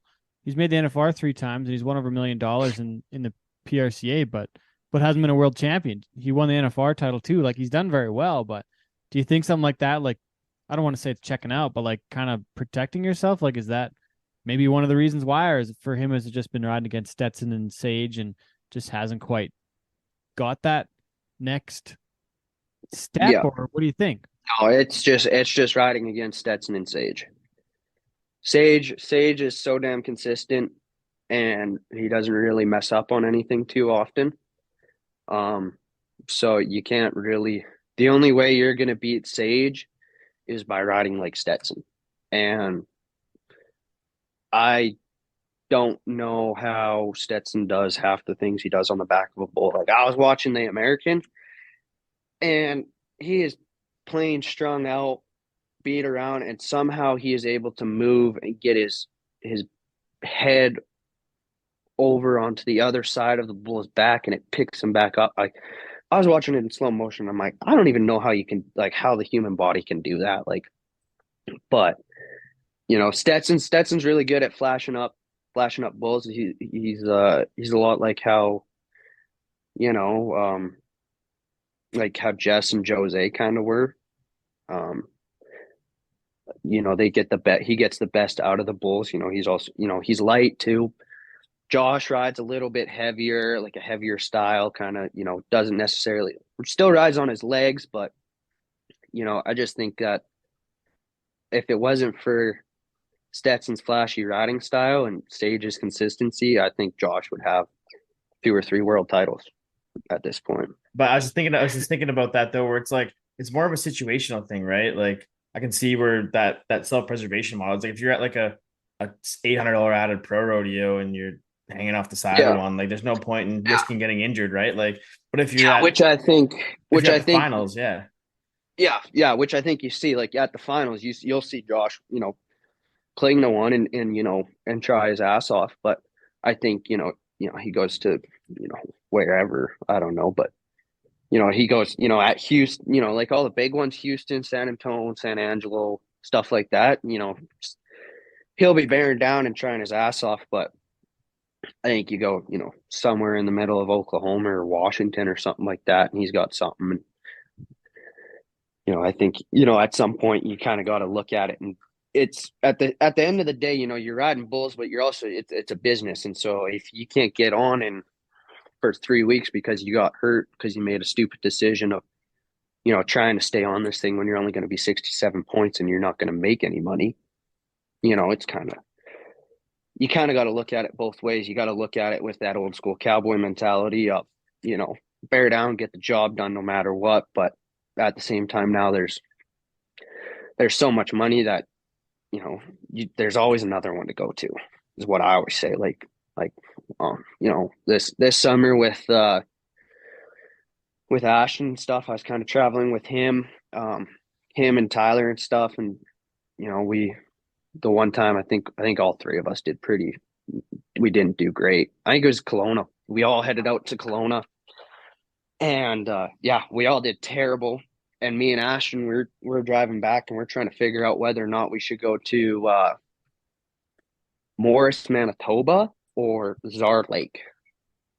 And we're like, well, we'll see what we got drawn, because we needed the money to get to CFR. So we were thinking of going to Manor. Well, then we go to Czar. We get the draw for Czar, and we're like, okay, well, we have to go to Czar. Well, so we get done at Czar, or we're driving to Czar, and I'm like, man, there's always another bull riding. I'm like, just because we sucked at this one doesn't mean we're gonna suck at this one. Like, completely different day, completely different bulls. And then sure enough, he went out. He won the long round. I finished second in the long round. We went out there, picked our bulls. I was the only guy to stay on in the short round. But we ended up leaving there with first and second, and we did the same at Kinsella too. So that was kind of cool, being able to get to do all that stuff. So and you didn't go to Morris, but you still made the CFR, so it was fine. No, we didn't. We did not go to Morris. We didn't feel the need to save the miles. We did not want to drive all the way from Kelowna, from the middle of BC, all the way out to Winnipeg pretty well. So oh boy, we went back to Ashton's house, and I think we went fishing the one day, and then we went to the bull riding. Heading it, like going from the CFR where you went 0 for 6 or whatever it is, and heading into the PBR Canadian final, like what did you do to flip the switch? Because you rode really good in Edmonton and eventually walked away with your first Canadian title. So there had to be something looming over you leaving Red Deer heading to Edmonton. There was, I think the biggest thing is I got to go back home and Maddie kind of helped me out with it, and she's just like, she told me, she's like, you didn't want that championship. Like I write down my goals every single year. I didn't write down, win the CPRA, or, I wrote down win the average, but she's like, but your main goal this entire year has been the PBR Canada. So she's like, so now you got a chance to, you're coming in a good position. You got a shot at that. She said, you can't worry about what happened. You just got to go out and, this is the one that you care about. This is the place that you like the PBR more than you like pro rodeoing and stuff like that. So she's like, so just, this is where you want to be. This is where you want to go. She's, worry about this. Don't worry about the other stuff. And I think that's the thing. Like, I don't know if you guys have been seeing it, but they've been reposting a thing of John Rahm all over Facebook and stuff, and it's have the memory of a goldfish. Or the goldfish is the happiest animal on the earth, and you guys know why? The shortest memory. 10-second it's memory. got a 10-second memory. Yeah, right. And so they've been kind of reposting that, and that's kind of what you need. Like I'll even when I make a good ride, I don't sit there and rewatch it over and over and over again, because at the end of the day, that's just something that you accomplish. Now you go out and do something else. You take the positives from it and move on, and you store that good memory with you and keep going and get rid of the bad ones. Did you do anything crazy with your $50,000 you won in the finals? No, me and Maddie bought a house, so most of it went to getting the house set up and everything like that.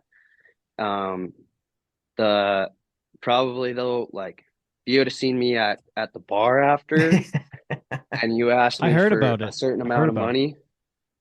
Yeah, it was we had a good time at the bar. I just remember we got the party bus booked, and we didn't have enough time to go to like a liquor store or anything to get beer. So I had a Jason gave me a bottle of Pendleton, and then Prescott came in and gave us a bottle of tequila, and so we had that in the dressing room. So we are kind of sipping on that. And we figured, well, we better get going and get to the bar. So we get to the bar, or so then we get the bus ordered, and we couldn't get any beer or anything like that. So I'm like, okay, well, whatever. We'll just have these, and we'll get some. There's cups on the bus. So then we are just drinking that. Yeah, I think just drinking the tequila and between mixing the whiskey and the tequila together on the bus didn't make for a great start.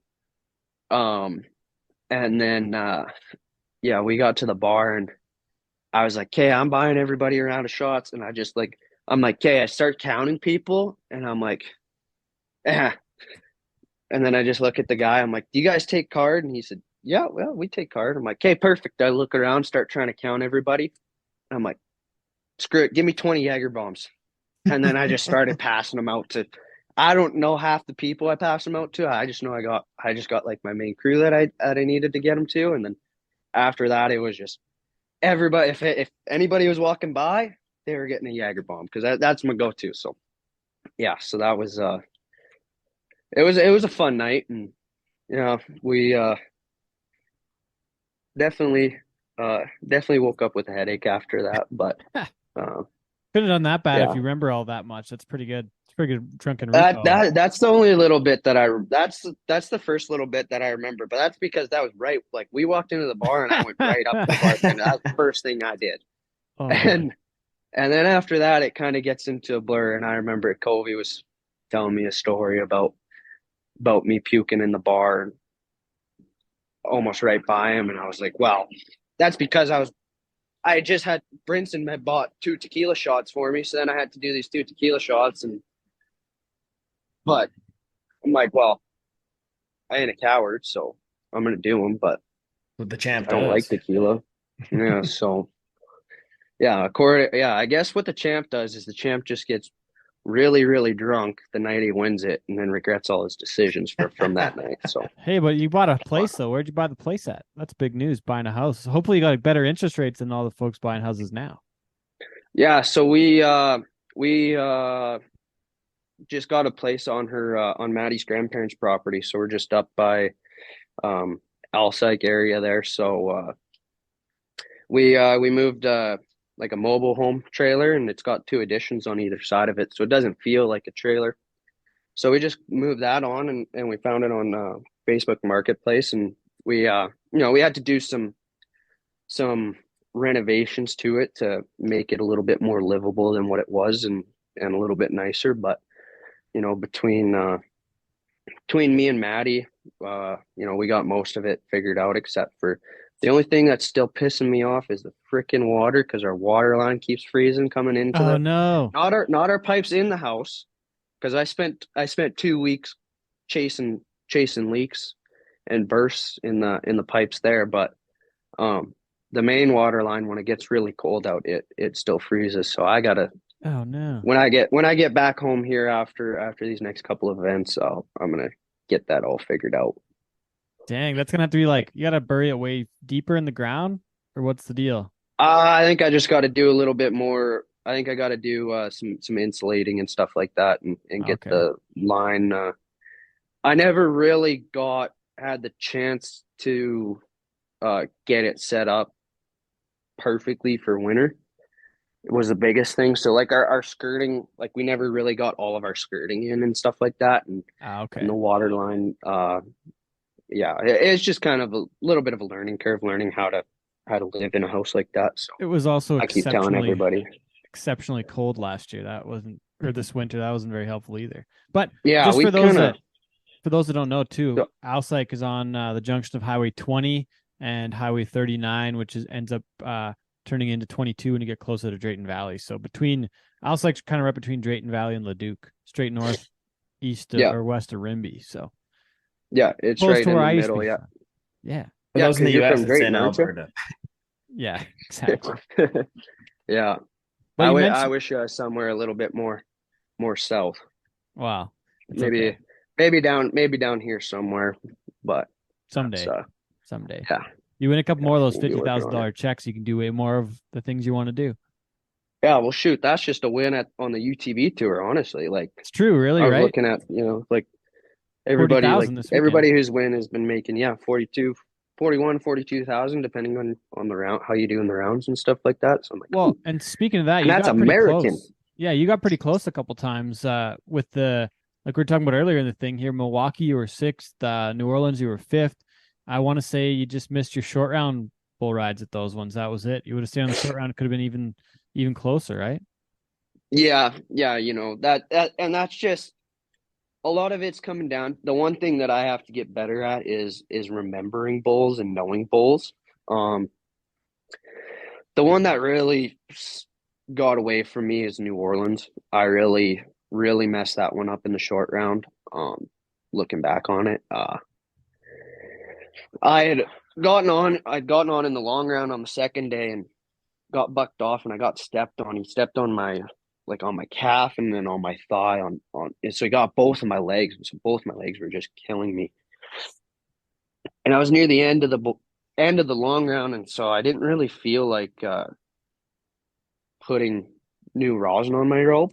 I felt like it was sticky enough, and I had done the same in Lethbridge. I didn't rosin before the long round or before the short round in Lethbridge, and I won there. And I'm like, okay, well, we're gonna just do what we did at Lethbridge, right?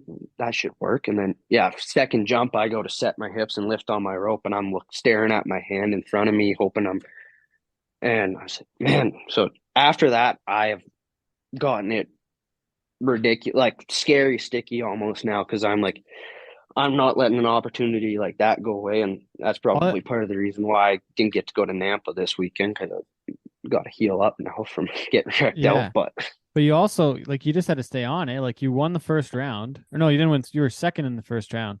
Yeah, so Dalton won it on two bulls. Dalton wins every round. It seems like. But they won it on two bulls though. Like, you only had to make one more ride. That's how it's been. That's how it's been at the last 86 4 would have events won now. it. 86 points. That's it. Yeah, wow. And I would have been probably 40,000 90. richer. Yeah. Probably would have been 89, 90 on that bull that I had picked. So we're talking, and then going forward, you've got you're going to Billings. Billings is one of the ones that's further. Do they take more guys to Billings? Is that how they've been doing, like they did in Sacramento and Sioux Falls, or are you qualified now? You're 42nd in the world. You got to get to top 35 to make the finals. Yeah. So they take the top 35, but there's I called Jack when I called him about Nampa to tell him that I wasn't going to go to Nampa and take a weekend off.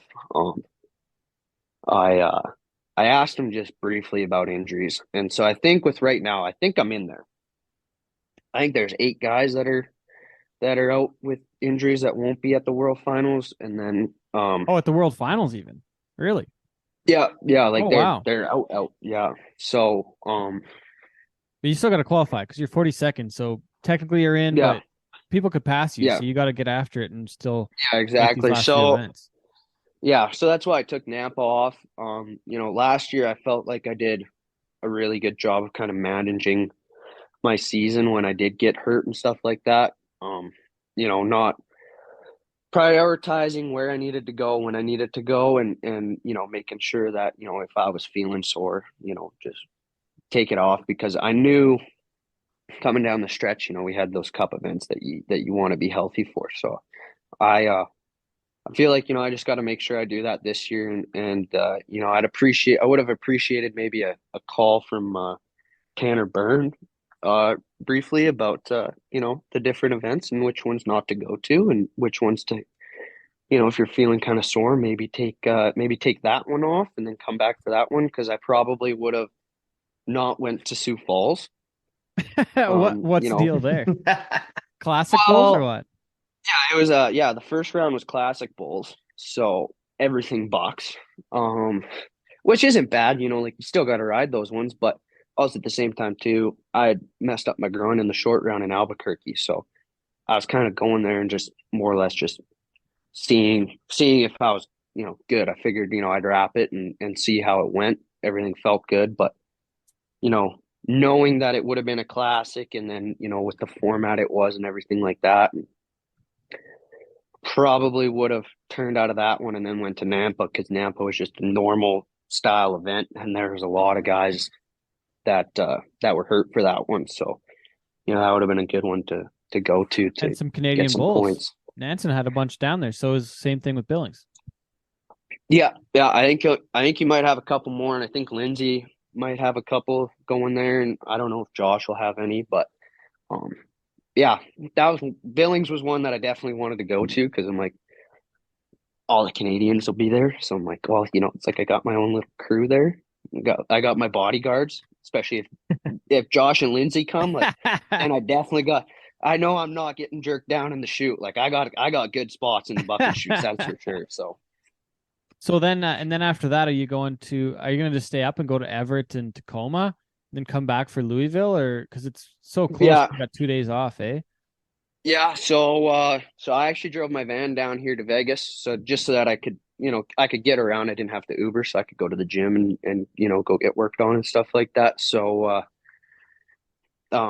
yeah, so I'm going to drive up to Billings and, I'll go to Billings, and then after Billings, I'll drive over to Seattle, and then Maddie's coming down there for that. That's her birthday weekend and stuff like that. So she's gonna come and hang out, and then she'll fly back home after whatever the second one is, Everett or Tacoma. Well, Tacoma's the second one. Yeah. So then she'll fly home after Tacoma, and then I might just drive over to Great Falls and then catch a flight out of Great Falls and go to Louisville, and then from there, then I'll go back home, and then I got a spot in the Velocity Finals too with my Canadian title last year, so that gets me I'm one of the international invites for that. So where's even that if one I again? don't qualify, it's in Corpus Christi.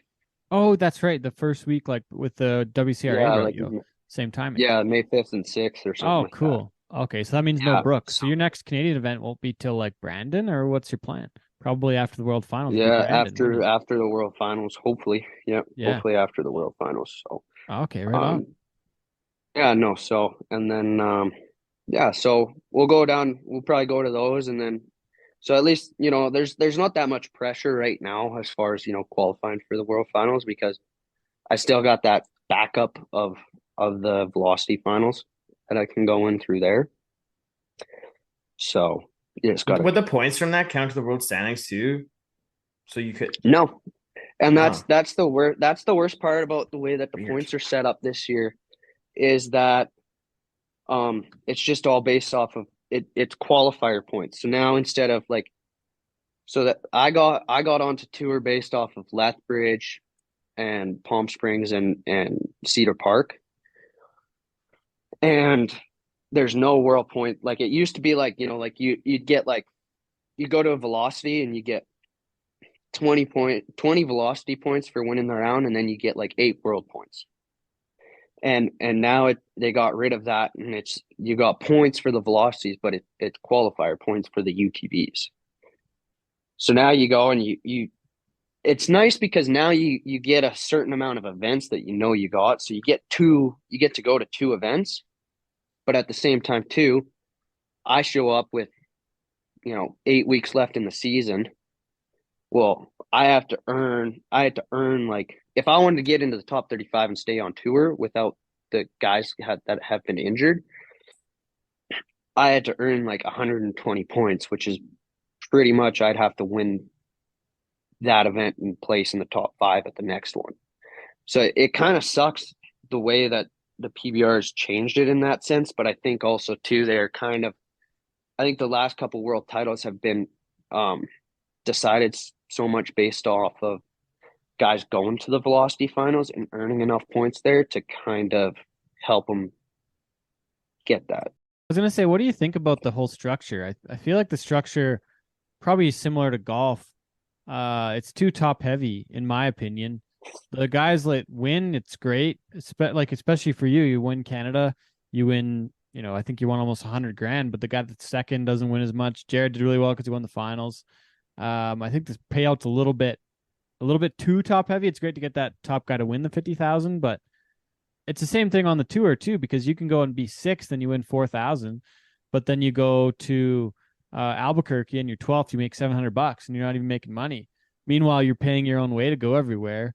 I don't know if the top shouldn't pay as much because it's great when you win, but I just looked at the world standings again and I think about this and I'm like, geez, these guys and here's all the way up to, there's an anomaly here, 26 in the world. So this one's really bad. 25th and 6th in the world. They've been to 18 and 13 events respectively, been on 39 bulls. Ezekiel Mitchell has won 22,000 and Marcelo Pereira has won 15,900. And they've been to 20 events. They haven't won hardly any money. You go a little bit further down and these guys in the bottom, 35, no offense to anybody in this spot, but you won 10 grand and you've been to 30 events. You're paying to put on the PBR events almost. I do a lot of these events, but this guy's got $0. Dalton Rudman, Ed Camina has 2 guys, been to 6 events, been on 13 bulls, won $0. Yeah. 61st in the world right now. Yeah. And I think that's the biggest thing. I know there's a lot of and I kind of thought this before last year, is the PBR is great if you're winning, but it sucks if you're not. If you're a guy who, rides your bulls, but you don't win rounds and stuff, it kind of sucks. And that's kind of the nice thing about the pro rodeo is you can go and if you're placing, you're making money. And then, you go to CFR and if you just ride all your bulls, you're going to make a lot of money at CFR, right? And I think that's the biggest thing with the PBR is that the pay spread out is so big, but they like that big number for the first place guy. But then if you look at third place, it's 3/4 of what that guy has made. The pay is a lot different, but they've done that in a sense, and I think it's kind of because of the way that Silvano went about it with the not taking re-rides and stuff like that, and just which staying we found on was a myth. And all we that. Figured out that was a myth. What's that? That he not taking the re-rides. It doesn't make a difference in the big scheme of things. I think that we figured out that was a myth, didn't we? At time, I think at times it doesn't. These last 3 events, there's no way that you should have taken any re-rides at any of those events. The guy you had 2 bulls for I think one guy. If you rode 3 bulls for 50 points and they just ran off every single one of them, you would have won. Is this? I haven't been on the PBR website lately, but so this is Nampa, Idaho. So Nampa, Idaho, Ramon. Nampa, they finally rode one in the short round. Yeah, but he was 61.25 points. So if you wanna change the payout because of guys not taking re-rides, then you got to change your whole fucking structure of everything. Because your basic principle is if you get a score, you're already above a guy that rode a bull for 7 seconds for 96 points.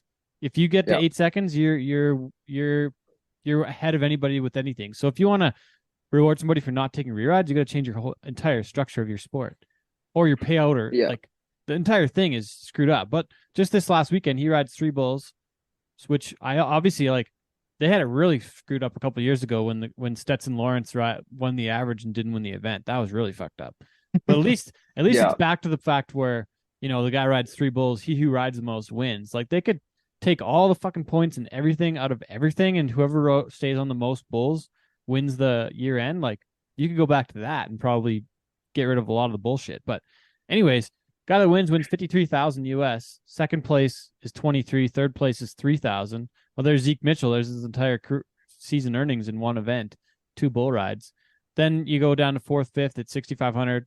Sixth is 3,800, 28, 21, 14,000.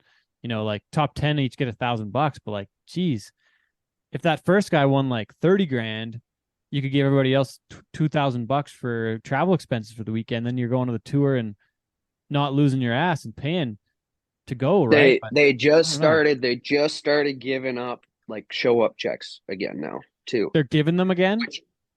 Which is, well, they give you, if you don't make $400. any money at the event, they give you $400. Okay. Well, that's better than nothing. Depending on where lot. you're at, but it doesn't cover that much. I think it should be 1,000. Like, I think, I don't know, like, it should be $1,000 to go to these events. Should be enough to cover your flights at least. Like, yeah. So, well, what are your thoughts though, Nick? That's what I was trying to get at. I was like, what do you think about it all? You know what? The more that I got to spend a lot of time last weekend in Sioux Falls. I got to be around I got to hang out with Outlaw and Fritzlin and Jess Petrie and all them boys, and getting to be around Outlaw, who's been around it for a long time. You know, you realize that there's a lot of stuff that the bull riders, we kind of have to, you know, start taking a bit of a stand. The only problem is the bull riders created the PBR, but we just can't, at this point, they'll just find more bull riders.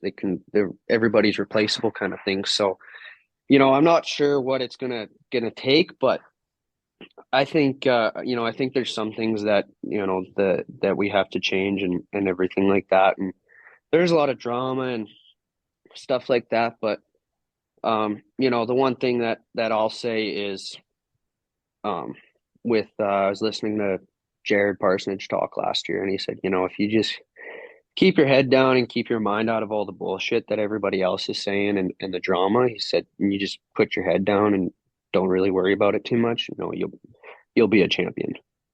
Yeah. You know, and it's something that, you know, you want to try to leave the sport in a better place than you found it. But at the same time too, you know, you got to do what's also best for you at that time too, right? So it's a tough spot that the bull riders are kind of in right now, because the PBR is so powerful that, you know, we have a tough time, you know, standing up for ourselves. And, you know, there's some drama that happened in Sioux Falls and stuff like that. What went down? You know, so I don't want to get too much into it, but there was one rider in there that did some stuff, and the PBR wasn't too happy, and there was talk about I don't know how many of us, but there was a couple of us that for sure that weren't going to get on the Saturday. Really? And was that because of like the classic or something, or I have no idea what the scenario was, or what you can say.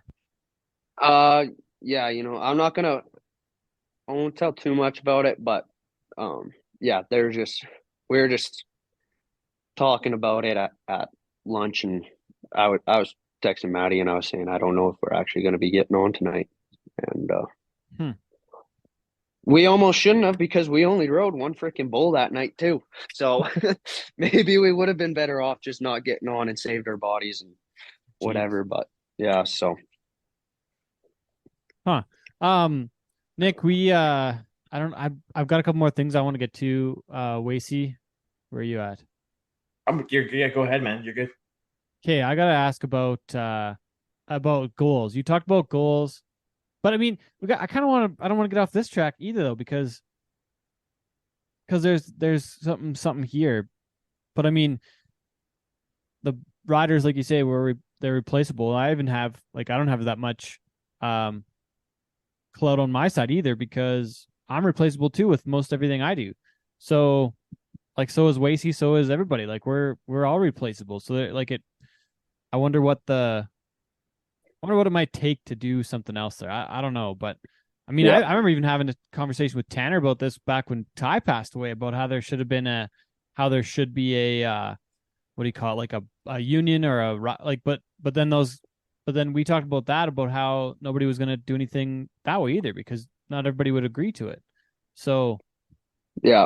it's The hard. biggest thing is trying to, figure out, you got to have one guy who can speak for the riders, but it's, yeah, it gets tough. It gets tough with everything. Yeah. Anyways, we'll get to that another time, but you said that you write down your goals each year. So what do you got for goals this year? What do you want to do? Well, I think I heard somewhere that that there hasn't been a PBR Canada champion back to back. So I'd like to be able to cross that off the list. I think that would be pretty sweet. Even if there is one, I still think going back to back would just be cool. Just solidify it and then everything like that. But I think You're right. There another hasn't one. been a back-to-back champion yet. All Aaron's Yeah, titles were, he was 8, 10, and 12.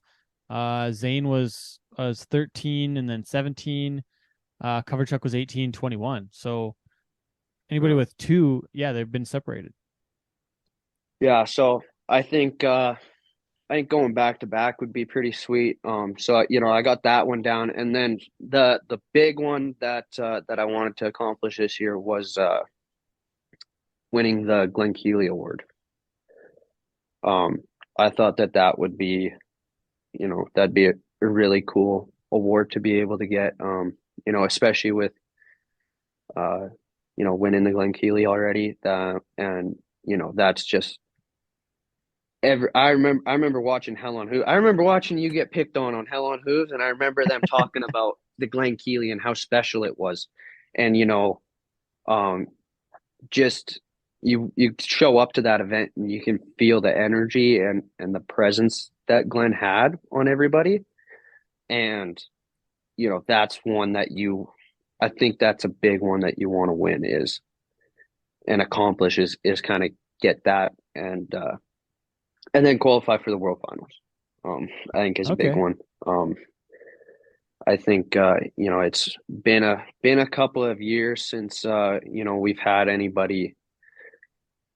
It's been a couple of years since we've had a couple of boys kind of stay down and really go and get after the World Finals and make a run for it and then stay there. So it's kind of been that Dakota. since Pawsey and Tanner.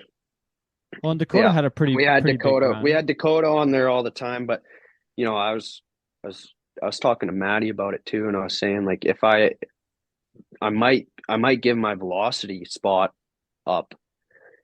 If I got to talk to Jack about it, but I might give my velocity spot up to somebody to try to get another Canadian in the World Finals if I qualify for the World Finals on my own, just because I want more people to come down here and come and try to make it down here because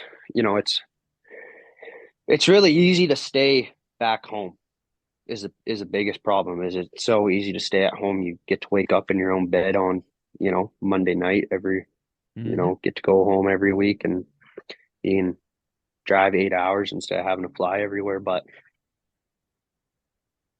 down here it's just so much cooler. The bull riding is so much better. The bulls are better, and I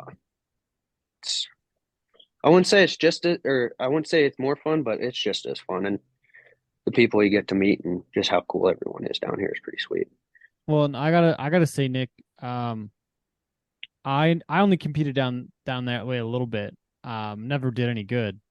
But for those that want to make the list that we've made, like the greatest of all time from Canada, there's only a few guys that have maybe none that have really made those lists that haven't competed against the best in the world.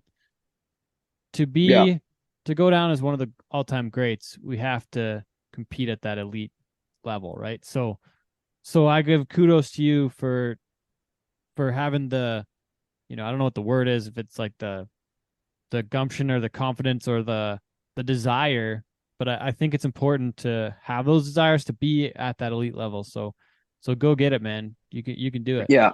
And I think the biggest thing is not having a backup plan.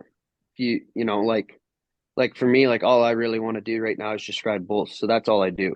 Like, you know, it's not like, and I don't want to, you know, kind of nag on anybody back home or anything like that. But, you know, there's lots of guys back home that, you know, they still have a job that they got to do Monday through Friday or, you know, whatever.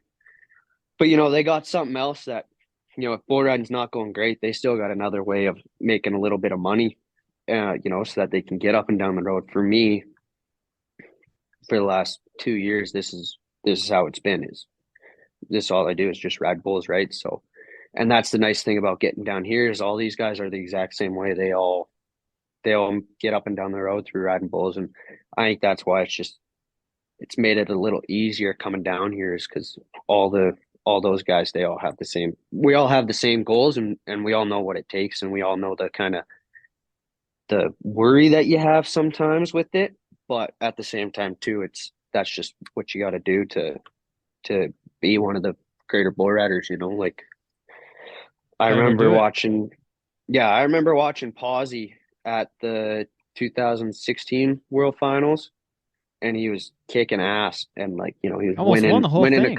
yeah, he won a couple of rounds and was going into the fourth or the fifth round or the short round leading it. And I remember thinking, man, that's gonna be so cool. Like that'll be so cool if a Canadian wins it. And then I was thinking, shit, I won't get to do it first. Right. So, you know, that's kind of the way that I kind of think is, you know, like I want to, like that's something that like I want to be able to accomplish is I want to be the first one to be able to do that. But, you know, at the same time, still got to make it first. But, you know, that's kind of the way that I always think is I never think small, never think, well, you can't do it because, you know, you didn't grow up doing it. You know, it's like, no, shit, I can do it. Like the only person stopping me is me. Right.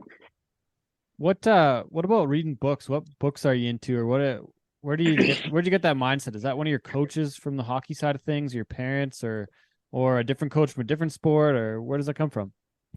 Yeah. So like I've read lots of books. I spent a couple weeks at Gary LeFew's house between a couple of summers. So, you know, him too. But most recently I've actually started working with an actual mental coach.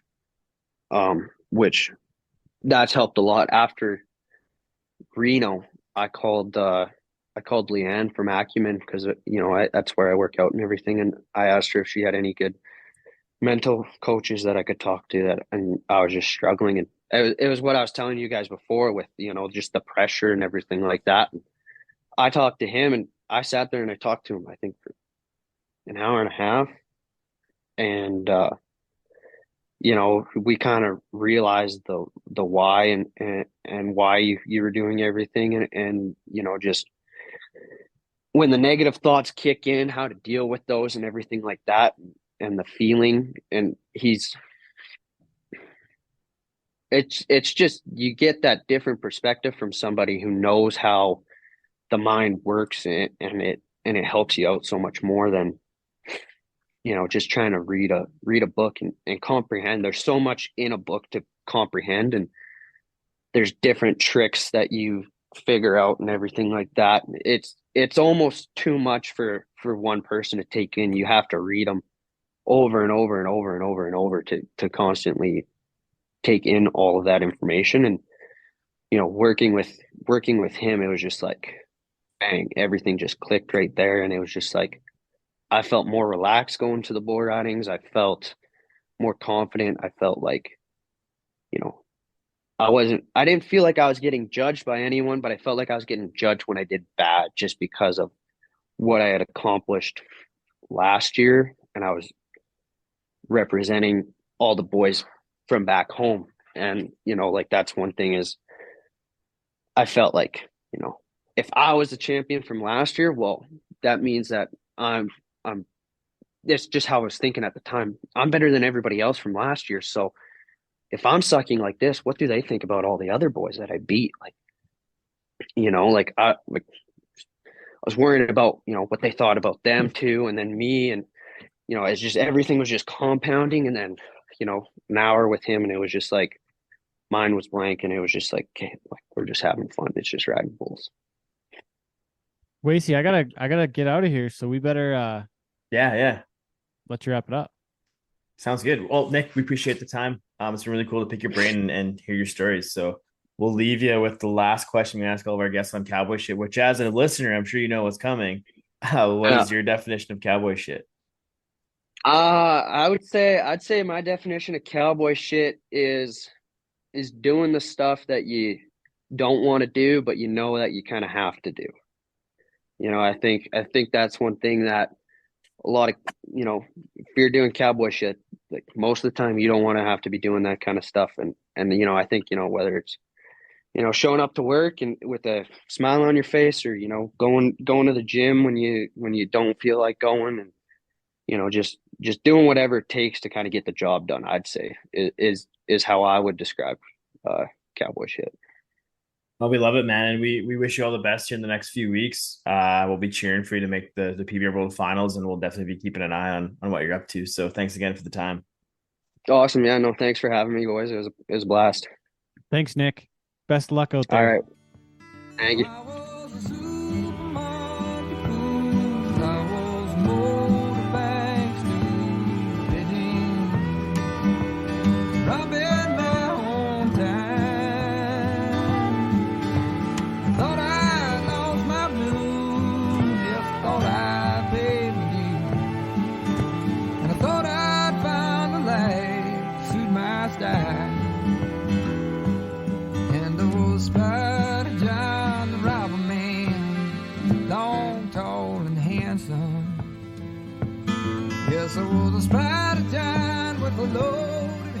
Thanks again to Nick Tetz for joining us on the show this week. Best of luck to Nick on his journey, hopefully, to the 2023 PBR World Finals in Fort Worth, Texas, the 30th anniversary of the PBR, and the finals are in Fort Worth, Dickies Arena, coming up pretty soon.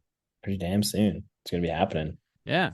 So best luck to Nick. But one thing he brought up was steer riding in Canada, 2 hands versus 1 hand. We've had a few debates about the steer riding over the years. Cole Ashbacker, we had a fun chat with him about a story I wrote one time on some of the cattle they use, which is something that's probably similar in the U.S. with one thing that I think is an issue a lot of times, or it has been here still too, is the level of the stock. Like the stock that people use for the steer riding or novice events, it's a little bit screwed up. Mini bulls even sometimes. Yeah, a little bit aggressive sometimes, but 2 hands versus 1 hand. What are your thoughts, Wace? I grew up with Dakota Butter, and I grew up when Tanner and Dakota were kind of going head to head in the steer riding, and it was kind of funny because Dakota was riding 2 hands and Tanner was riding 1 hand. But I don't know, in my conversations with Dakota, and just because I rode 2 hands when I was riding steers and junior bulls in the CCA, and I found that it just helped you learn your foundation so much more, with having to take out the element of having to learn how to ride with 1 hand out of it. So for me, I would say I disagree with Nick on some of it, but I also do see where he's coming from. We could look at some of the kids like Grady Young, how he's turned out. He rode 1 hand throughout his whole steer riding career and is turning into a pretty good little bull rider. So I think it'd be more so of a case by case basis of just like where you're at developmentally. Because I know for a smaller kid, riding 2 hands is probably going to be a bit easier than a little tiny kid riding with 1 hand. I wondered about this too, because there's the jerk down factor with 2 hands. You can't really get yourself out of a jam with 2. You can't pull out a hand and stop yourself. You just take it on the chin. So I probably hit my head more, unfortunately, but honestly. But that speaks to your point about the stock, right? Like when you were going, the stock was probably a little bit better because now they've got it to a point where the stock is a little more reasonable, whereas you're seeing less kids hit their heads. You know what I mean, right? Exactly. Like it kind of it all again circles back to the stock level, because even in the CCA when they used to do the A pool and B pool and the junior bull riding, like Dakota and I were getting on 3 and 4 year old bulls with 2 hands sometimes. Like the only time I ever seen Dakota buck off 2 hands was on one of Chris Johnson's bulls in the CCA finals, and he did get jerked down, but it's probably just a matter of being a little bit overmatched at that age, right? But yeah, there was plenty of that. Yeah. So I think now at this point now they have a better handle on it with the stock. I think that's less of a factor. But you do make a good point about that. Like there's definitely the higher risk of getting jerked down riding two hands. Yeah. Yeah. So I don't know what the How did you when you switched from answer two is. hands to one hand, did you find it hard to switch? Well, so what I did in the steer riding was the last kind of year that I was riding in the steer riding, I had a lot of times where I'd kind of like pull one hand out at the end of the ride, kind of by accident, kind of by necessity, depending on what was going on. Um, and I rode a few, or at least, kind of got the feel for it, kind of accidentally. Mhm. But at the same time, I was riding the junior bulls at the same time. Mhm. So one time the guys entered me by accident, and then I won the rodeo in the junior bull riding before I even knew I was really entered. Mhm. And I probably wouldn't have done it myself because I was probably too scared. But they entered me, and then I won. So then I was like, yeah, this is no big deal, whatever. Mhm. And I think I had like hung on to the side of a bull for like a 52 or something stupid, but I won. But I was the only guy to stay on. Mhm. But I didn't find it to be much of a transition. The funny part though is that those times that I had my hand fly out, my right hand was one that fell out. So I was riding one-handed, left-handed, and then what? But I still made the rides. Like there was one time at the FCA finals where I made like a really good ride, but I had like got jerked down the first jump, and my like lens blew out of my glasses, and then I still rode this cow and like won the round. Like had like a pretty good day, Mhm. but I got jerked down, and my hand blew out. Then I rode this thing left-handed. But I rode like 12 bulls in the bull riding right-handed before I figured out I should go back to my left hand. Mhm. It was Mhm. kind of weird that way, but I would say that it still should probably be a choice. But I could see the benefit of one-handed being a thing. So it's kind of I don't know. I really don't know. It's tough because there's no definitive evidence of either way, right? Well, There's we again don't like have there's any stats, right? Like nobody has any stats or anything. no, but when you just look at like guys from the past, like again Tanner and Dakota, for instance, like Dakota grew up riding two hands, and Tanner rode one hand all the way growing up, and Yeah. they both So had pretty damn good careers, both of them, right? you could say, well, the I guess the only difference there though is that Tanner had the best finish ever by a Canadian, so Mhm. he's top 10 on the list. Where Dakota's pretty close, but just Didn't he make did he the make list our because top 10? he He's did, yeah. close, right? So he's top 10. His yeah, I think he was top 10 because he had three Canadian titles when we made it, I think. But That's true. So he's probably close, probably on it anyways. But Mhm. anyways, like yeah, I don't know what the answer is. I'm really not sure, Wacey. Yeah, I don't. I think Good debate. I think it's for me case by case basis, but I think there's no really. I don't think it's like six one way, half dozen the other. I would say. Yeah, I'm not really sure. Mm-hmm. I want to hear what people have to say. Yeah, let us Let know us what you know what you think. think, folks. I already know what all the Americans are going to say, so Yeah, that's true. That's okay though. that's fine. Wacey, man, today is the day. It's the first day of the National Hockey League It's Stanley Cup Canadian playoffs. Christmas. Canadian. It's also known as Canadian Christmas. Yes. And you sent me something today, and I was like, "Whoa, really, really?" Mm-hmm. So, It took a lot for me to send that to you, and so just like wow, making my bracket and admitting wow, what I admitted took a lot for yeah. me to say. Yeah, So, but do you want to take this time to come out of out of hiding and let people know what you have, what your thoughts are on the playoffs this year, and what your man, predictions are? I picked the Oilers to win the Stanley Cup. Oh my gosh. You heard it here first, folks. I've heard Wacey it here Anderson is now an first. Oilers fan. No, no, no, no, no, no. That's don't you can't twist my words. Oh, No, you sure? You sure? just given how good they played the last since the trade deadline, like it's hard to bet against them. And then you got McDavid playing out of his mind, and Draisaitl got some goaltending now, and I don't then know. I don't playing well know if defensively, Toronto man. I don't know if Toronto's gonna make the I don't know if they're gonna make it. I hope they do though. I hope that we get a Mm-hmm. Canadian team to win the cup again, folks. I'm sorry that sort of our American friends listening, but I really hope that Canada can get the cup back. It's been away for 30 years, my entire lifetime, Mm-hmm. almost since Montreal Canadiens won it in 1993. So hoping we can get it back up here. That'd be great. Thanks. Yeah, man. And I would say that Edmonton, the way they're playing right now, is probably the best shot we have and have had in a long time at That's getting fair. it back up here. They're playing so good. So I hope it works out. let's get I, exciting. Who are you I'm cheering for thankful, aside from the Oilers? obviously Edmonton. I was cheering for Calgary to pull up their socks and not suck. Fuck. So there's some Honestly, big I was hoping changes they need to made happen it in this again. town. Well, you saw the news about Tree Living today, hey? Mm-hmm. Yeah. Yeah, if I was him, I would have fucking walked away too from that dumpster fire. Oh man, especially with the way Jeez. that ownership and everybody like handles the team, and Well, I would so like I've been what's even going like on there? dealing. Well, I think that like 'Cause I it's saw a fucked lot. up. I They've saw that done a today bad that there was job more lately. of a power struggle between Brad Treliving and Daryl Sutter, right? Like Daryl has his Oh, opinions now. really? He wants the team to run, and Mm. Treliving like obviously has his way. He wanted to do it, and Well, I couldn't think Tree Living people. just fire Daryl?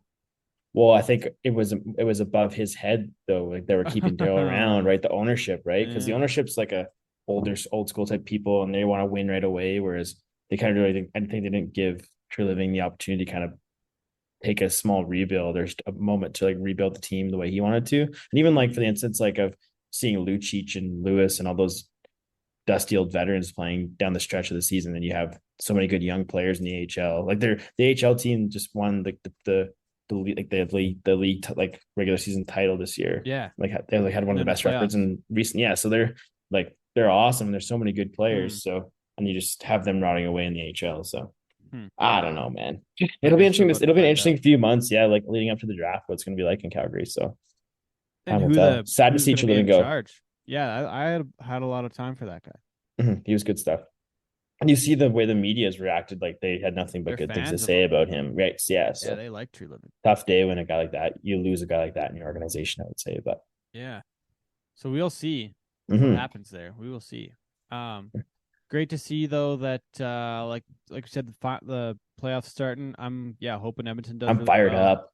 Yeah, hoping There's they gonna be do some really great well. series. Like the East, there's so many good matchups. There's good matchups in the West. Like it's gonna be an awesome first What do you round. think Boston's going to do? Do you think they're going to do it, or are they going to? Dude, did you see that they don't even know? dunked They don't on even know if they're gonna have half a lineup today because they had a Why? sickness going through the dressing room. So like No Allmark is way. questionable to play. Swayman hasn't been with the team for No the last way. 3 days. Bergeron's like game time decision. Like they're have Oh boy. some crazy bug going through their room right now. So it could be interesting. Oof.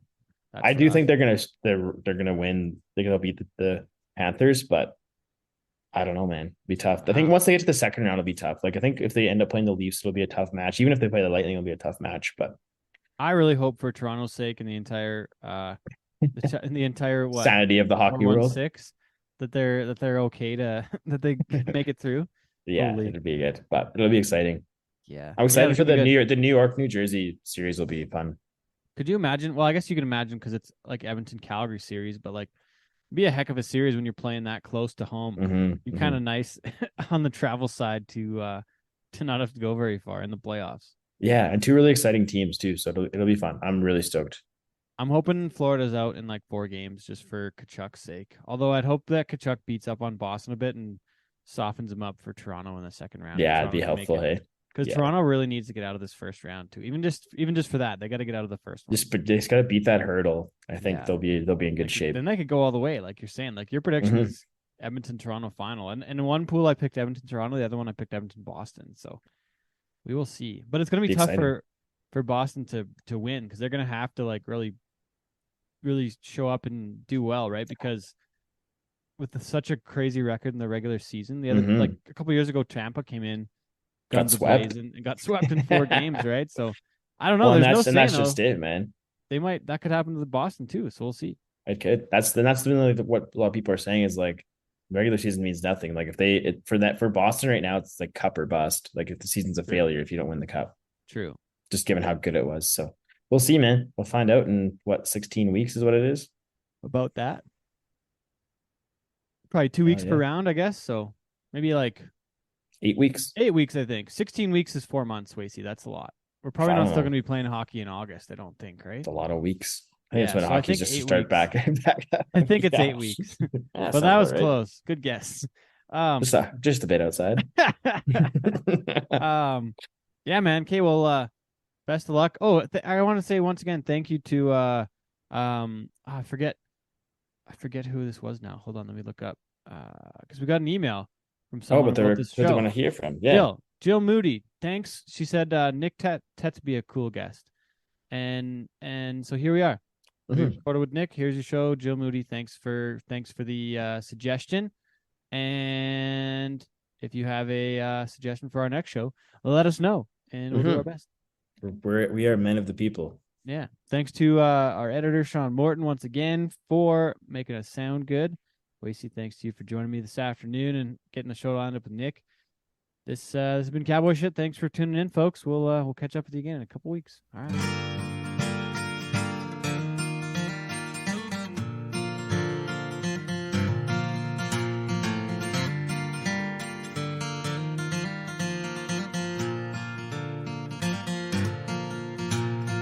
When there's a storm raging in your soul, you gotta thank God that you're still growing old. If them demons you're fighting won't go away, drop on your knees and pray. Life can get hard sometimes, I know. You gotta get up and walk straight and narrow. When they're chasing you down with an old bloodhound and you're running through the fields for your life, you gotta get up, son, I know they're gunning for you.